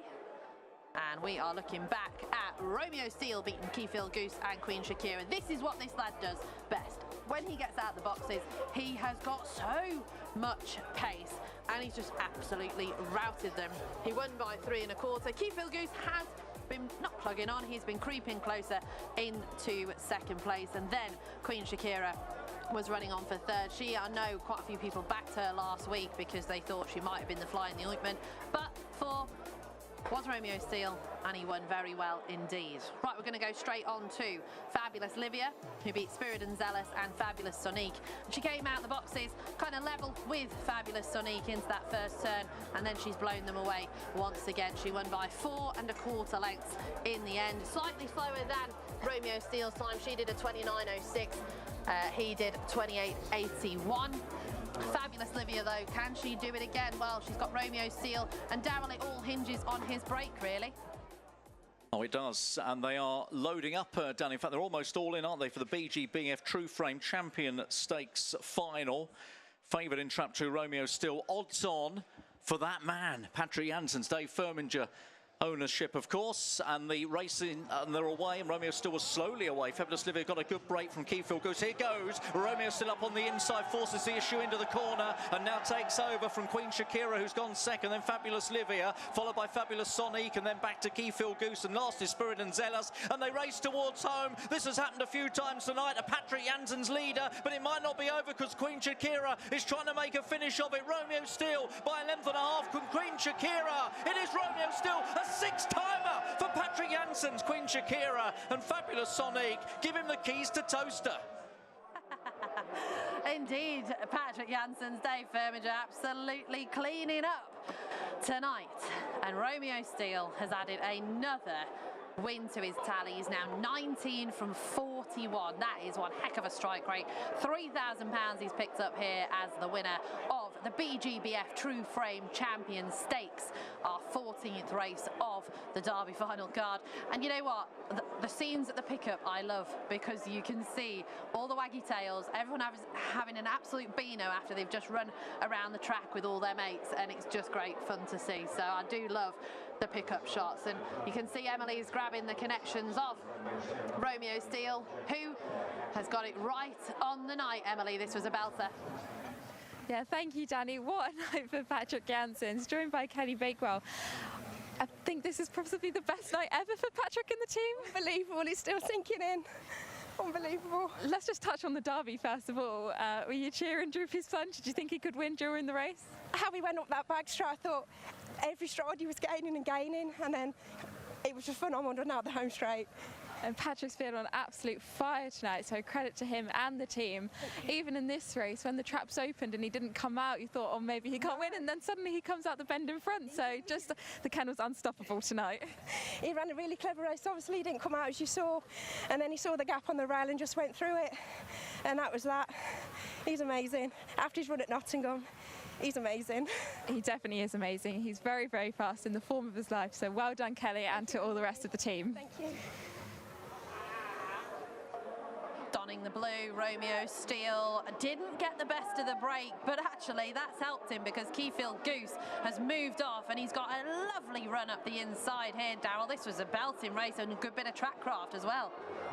And we know Keyfield Goose, of course, has a habit of doing that. It's almost as if somebody's whispered in the, you know, the ears of Romeo Steele, you want to miss it a beat because then you'll get a dream run. Queen Shakira is strong enough and was making headway to make it interesting, but I guess the way things have gone tonight, we kind of knew the writing was on the wall here, wasn't it? It was in the stars for Patrick. We need someone like Pat Kelly, I think, Danny, to tell us whether anybody's had 6 winners on a Derby final night, because if they have, it's got to be a good few years back. Yeah, you would imagine so, because he's just been in cracking form tonight, Patrick Janssens, and Romeo Steele has absolutely, well, missed it and then banged into that first bend. Superb effort, and I do like it when a dog shows a little bit of nous as well. He's just dived up the inside of Keyfield Goose, and that's what's won him the race. Cracking run from Queen Shakira as well in second. She's been closing all the way to the line, a few more metres and she'd have collared him, Queen Shakira, but it wasn't to be for her. And it was to be for Romeo Steele, who has won the £3,000 BGBF True Frame Champion Stakes final. Goes the way of Dave Firmager and Patrick Janssens. So there they are with Billy Brennan heading back to the podium. They've been there a few times tonight, and we're getting to greet a couple of the dogs as well. So it's really good to see the kids getting involved this evening for what has been an absolutely stellar night. Now we've got one more race to come, just to make you aware if you weren't already, which I'm sure you will be, but Mongeys Wild is out, of course, for the Fox Sports Surfacing Durando Marathon. And I actually think, all right, Patricia's going to win it, but we'll have to wait and see what happens, because, well, she's going to have to wait and see. It's been a long show, and I don't think I've come down from Droopy's Plunge winning the Greyhound Derby final, to be honest. So, trophy. Oh, she'll be having a great time with that trophy. And we've got the lights on as well. Oh, you know what? There's nothing better than greyhound racing when it's under the floodlights. And this is what we're about to witness with the Durando as well. That's coming up at 9:55 for your final race of the day. I can't believe it's the final race of the day, quite honestly. I feel like it's absolutely flown by. I've been at the track since about 1 o'clock this afternoon. Loads of atmosphere, and a man that's been in the thick of all the people is Jason Barrisford.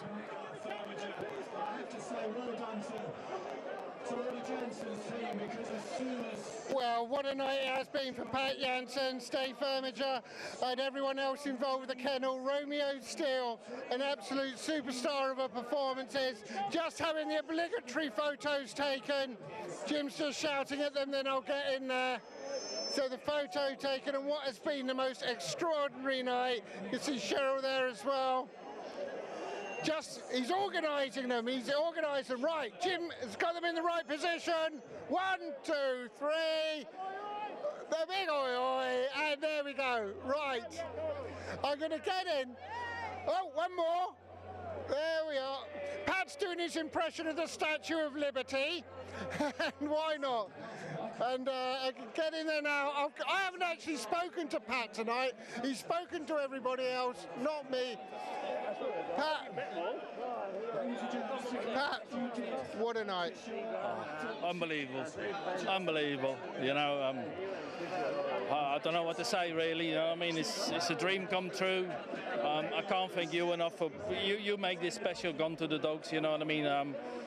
Mike Davis, what he put in here, Star Sports for sponsoring this. Every sponsor, really. Do you know what I mean? Tonight here, it's absolutely amazing. Track was brilliant. I can genuinely say so many people came up to me after the derby and said it couldn't have gone to a nicer bloke.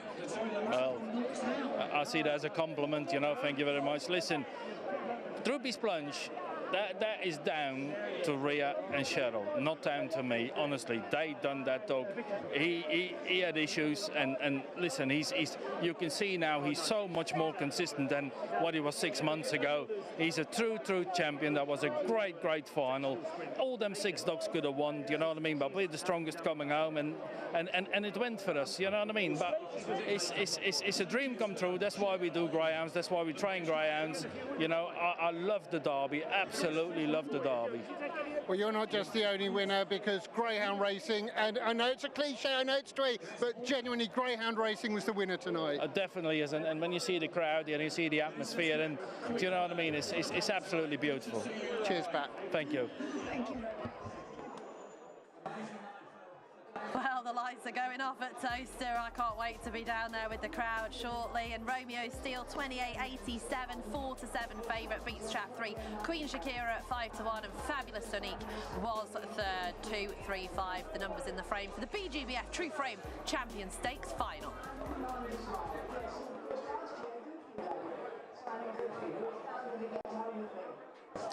Now they are down at the presentation area. We are waiting for the draw for the raffle that Gail May has put together, and plenty of the volunteers, and I want to thank all of the volunteers who have been raising money for our retired athletes. They've been here for every single night of the Greyhound Derby, and I've not got the final figures yet. I will at some point. We'll be releasing it on social media throughout the week, of course, to see how much we've raised for our retired greyhounds, because Gail May, I mean, if you've ever been to Toaster, you'll have seen her and Pablo raising money plenty of times, and she's been rattling the bucket. She's had Pablo out as well, and she's been selling raffle tickets, and it's £1,000 to the winner of the raffle.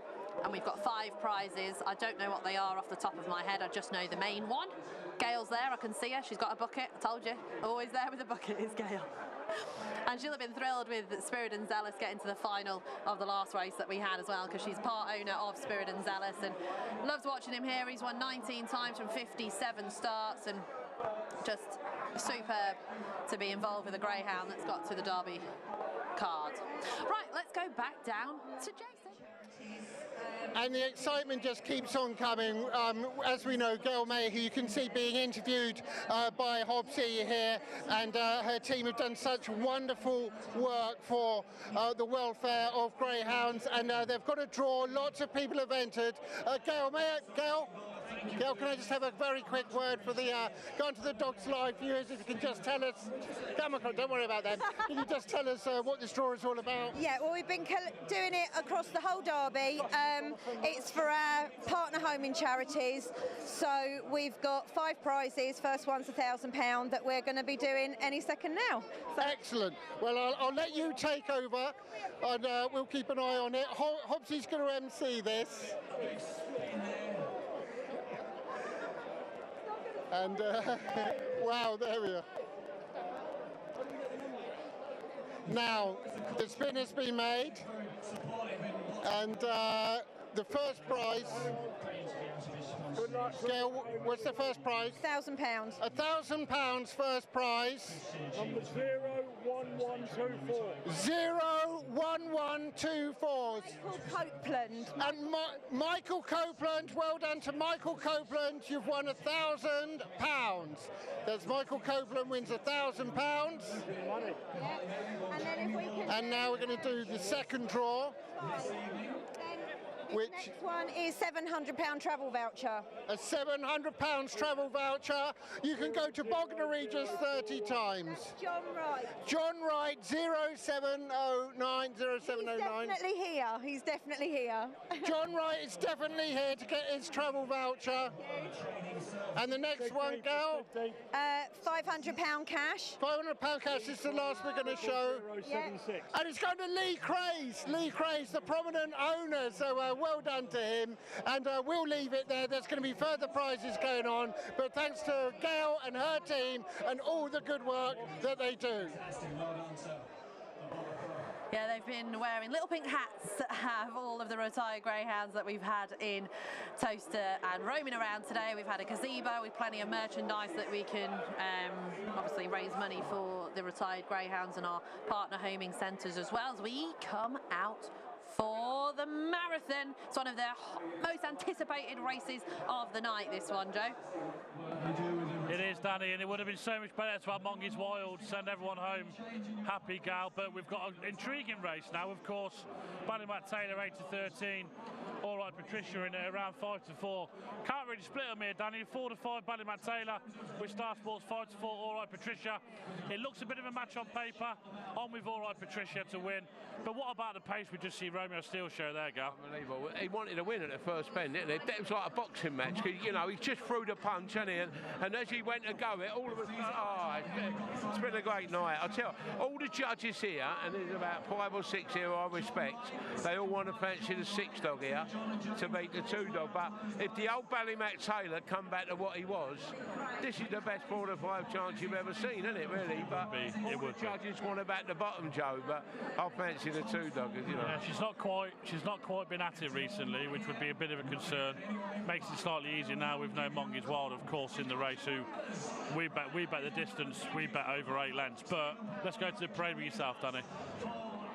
I can't wait for this race because Trap 6 All Right Patricia is one of my better bets of the evening, especially with Mongies Wild out. There's Trap 1, Lamorna Amaze, was 1 marathon win. It was here. She has not been seen since April, but she's had 2 trials over 7:12. Might be up against it on her return. She's 25 to 1, and we've had a couple of shocks tonight. Ballymac Taylor. She was the 2024 Cesarewitch 2nd, Golden Jacket 3rd, Kent St Ledger 4th, and Regency 5th. She's not quite looked in the same vein of form this year, but she did win it last year, so we know she stays. Trap 4 is Saleka's Beliza. First go in a marathon is 1 from 4 over 7:12, so we know that she stays, but can she stay this far? Trap 5, Tato Komodo, 2 from 3 over marathon trips at Oxford for Barry Backhurst and Mr. Williams. And then we've got All Right Patricia, 2 from 7 over marathon trips, Hunt Cup 2nd, TV Trophy 2nd, and my pick for this race, the Durando, which will round off what has been a stellar night's action. It's the Fox Sports Surfacing, but I'm not commentating on this one. Durando Marathon, $2.5 grand and a trophy to the winner. And look at this footage. I mean, I can see from where I am, I'm kind of on the first bend at the balcony, and I can see the crowd. There's people on the balcony next to me. There's people filling all of the grandstand. There's so many people here, and myself and Daryl, we've been kind of hidden away, haven't we? But I don't know about you, Dan. I'm sure you're getting a fantastic view. I am from the commentary position here, just of the crowd and the whole atmosphere here at Towcester tonight. And what a night it's been. There'll be people watching this programme at home thinking, oh, I wish I'd been there. You can get here next time, next year. Go Graham Racing tomorrow, next week, whenever. Just get out there and enjoy it. Right, Fox Sports Surfacing, Durando Marathon. Here's the bunny, 2 laps. Race away, Lamorna and Mays went up with the lid slightly there. Tato Komodo, the outsider, is the first to show here from Suleika's Beliza in second. Down on the fence, Ballymac Taylor has turned third with All Right Patricia. They're the two big players in the market here. They're a length and a half apart in third and fourth, and a long way back to Lamorna and Mays as they make the turn with more than a lap to run then. So they come to greet the crowd then with more than a lap to take here with Tato Komodo for Barry Bankhurst, now challenged by Suleika's Beliza on the inside. There's room there for Ballymac Taylor to try and exploit down on the inside, just has to check in behind, but will now get a run, and in behind in the black and white stripes, All Right Patricia has got 3 to find then on the pursuing second Greyhound Ballymac Taylor, who's now got Suleika's Beliza within sight here as they go towards home. Couldn't squeeze through, will have to try again. Suleika's Beliza from Ballymac Taylor. All Right Patricia in the stripes is now unleashing a big run as they begin to concertina and up towards the line. It's going to be on the bob, and it's going to be All Right Patricia who just goes on in the end. It took a little while, but she goes on. Ballymac Taylor and Suleika's Beliza close for the places. What a finish to 2 laps of the track, 942 metres, and she stays every single yard and further. All right, Patricia, your Durando Marathon champion of 2025. I was screaming at home then, so I'm just trying to catch my breath, but that was superb effort. She always plays it late, always, and you just knew when she turned for that final time down the home straight that the other two were in a little bit of bother potentially with the staying power of All Right Patricia. But glad to see Ballymac Taylor looking back to her best, and Suleika's Beliza has run an absolute stormer, but it was All Right Patricia who has taken the Durando of 2025, Emily. What a race. Exactly we want the Durando to be. Joined by trainer Dave Lewis, who's currently just putting the jacket on All Right Patricia. We'll have a walk to the podium as we talk. Yeah. I think it's fair to say she deserved that one. Yeah, she's been second in 2 Group 1s this year, and she needs the trip, you know. She gets run off her feet, as you see, and she'll gain staying, so no, dead proud. I'm happy for Gordon and Daryl, who own it. I mean, Gordon's not very well, so Daryl's at home, he's his carer. So give him a perk up anyway, it will. Definitely. She's been obviously second to Mongi's Wild a few times, come up against a good one. Yeah. But Ballymac Taylor was there, last year's winner, but All Right Patricia too good tonight. We beat her in the TV trophy, so, but yeah, Mongi's Wild's just a beast, and it's just, my phone went mad about midday yesterday when he was withdrawn. They were all, it just went mental, but I can't believe I can imagine, but you have to have a bit of luck, and she really deserves this win. So well done. I'll let you go to the presentation. Thank you very much. So here is the replay of All Right Patricia's win. Now, she started well, but she always drops herself back. Tato Komodo has gone out like a rocket. Suleika's Beliza just in behind. And then you've got Ballymac Taylor, who settles herself just ahead of All Right Patricia. Lamorna Amaze at the back at this stage. Now, they've still got over a lap and a half to go here, and Tato Komodo has taken them along well from for Suleika's Beliza. And you can just see Ballymac Taylor, All Right Patricia, they're within touching distance as they go with a lap to go. Track 4, Suleika's Beliza now takes over from Tato Komodo, who has done a cracking job for the first lap, but just couldn't quite keep it going. All Right Patricia at this stage, she's dropped herself out a little bit further as Suleika's Beliza and Ballymac Taylor. I thought at this point potentially that Taylor was going to come and win it, but she's just not quite decided if she was going to go inside or outside. All Right Patricia, though, she's muscled her way through the dogs, and she's come through with a cracking late charge to just nail, I think, Suleika's Beliza in second and Ballymac Taylor in third place. But what a finish. This is super. I mean, she's been bashed from pillar to post there. She's tried to muscle her way through. She's not the biggest either. She's only 26 kilos, but then again, she was in with a couple of bitches as well, so I think she might have come off worse for wear with a couple of dogs if she was in with them. But that was superb effort from All Right Patricia to take the Durando. I mean, I love staying races anyway. I love marathon races. Well, I love all races, but they're my kind of key to my heart, is when you get a stayer that comes from off the pace and just nuts them on the line, the ones that have set it. So very impressive. I mean, Daryl, it was phenomenal. It's kind of the finish we wanted, wasn't it, really, for just to cap the evening, Danny? And look, Ballymac Taylor, of course, won the race last year, Durando. As David was saying, all right, Patricia's run close, second in the TV trophy. Brilliant finish between the pair of them, and lovely for David Lewis, the Oxford trainer, and, as he says, Darrell and Gordon Rooms, that they capped the night in what was a fantastic way to finish. Now there they are, all on the podium. They've got plenty of people out there today, and Fox Sports Surfacing Durando Marathon are thanks to all of the sponsors this evening. We've had plenty of newcomers that have sponsored tonight, plenty of old timers that have sponsored tonight, but we value each and every one of our wonderful sponsors on what has been a sensational Greyhound Derby card for 2025. Rounded off with a beautiful girl in All Right Patricia. I love a marathon, Jason. And what a brilliant performance to round off Derby final night. All right, Patricia. Dave, I know you've just spoken to Emily, Dave, but I've got to come to you. Wow. Wow. Wow, yes, wow. I was saying to Emily, she deserves it. She's been runner-up in 2 Group 1s this year, and staying's her game, you know. Just, well, over the moon. I mean, it really does take the words away, but you got such a vociferous welcome. Now, there's 2 guys here you asked to come up if you won. Yeah, Phil? we follow the All Right Gordon. He's a great trainer, this boy. Great trainer. We're the supporters club. Support the old pool boys from here. Well, it's great. I just want to go to the sponsor of the race as well, Keith, who's obviously had success himself tonight as well. Keith, such a great supporter of the game, and it's a classic race, isn't it, to round off Derby final night? Oh, absolutely love a marathon race. He gets all the crowd going. He's never over till it's over, and what a terrific finish.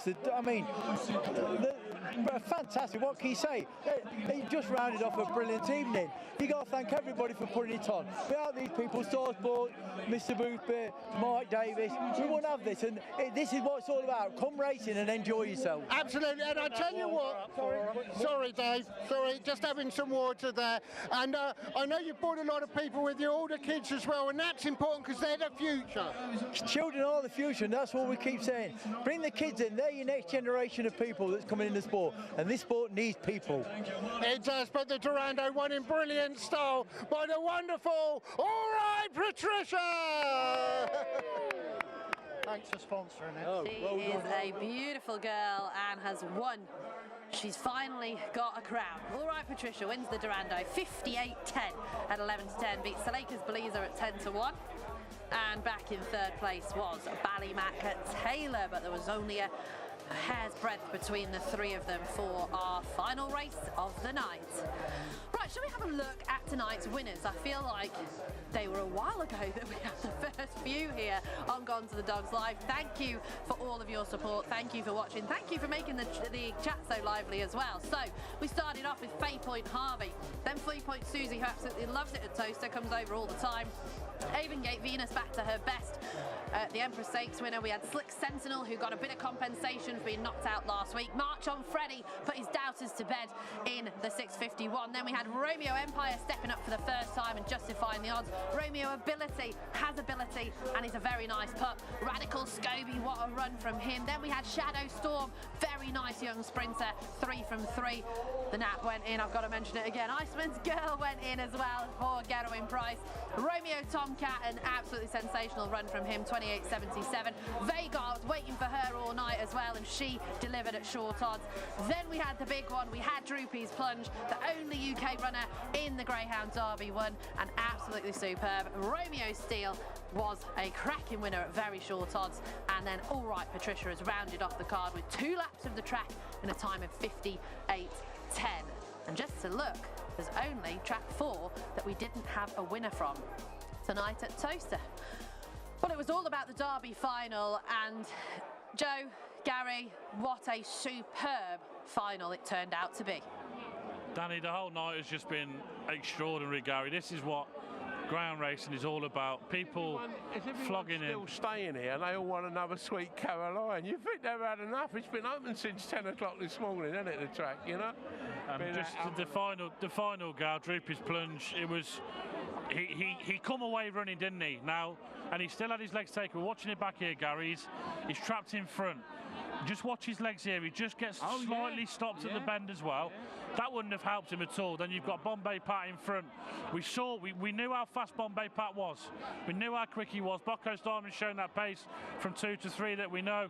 Of course, Chief Sandwiches then looks a hard look story, but Droopy's Plunge was always waiting in the wings, and he's got on to stay on that rail. Look where Bocco's Diamond is. Delardi-da Solomeo. What a final. 3 lengths between the whole field, Gary. And Darryl, that was absolutely sensational. I mean, I'm just watching it again. We're going to see the head-on footage. You talk about 3 lengths between the field, but the thing is, Joe, Solomeo's finished 5th. Bocco's Diamond's finished 2nd. There are 3 short heads between those 4 greyhounds. I mean, that is just absolutely unbelievable.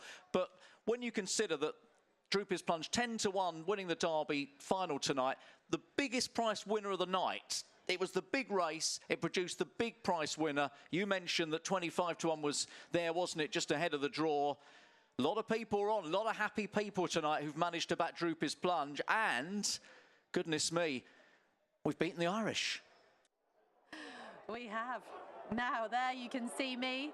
That's my back. You don't normally see that, but this is my face. Right, we have had a sensational evening of action on Gone to the Dogs Live. If you haven't subscribed to the show, please do so, because then you won't miss any of our future shows. Where we're going next is a closely held secret, but I will let you in on that in the next week or so when we have absolutely nailed down what we're going to do.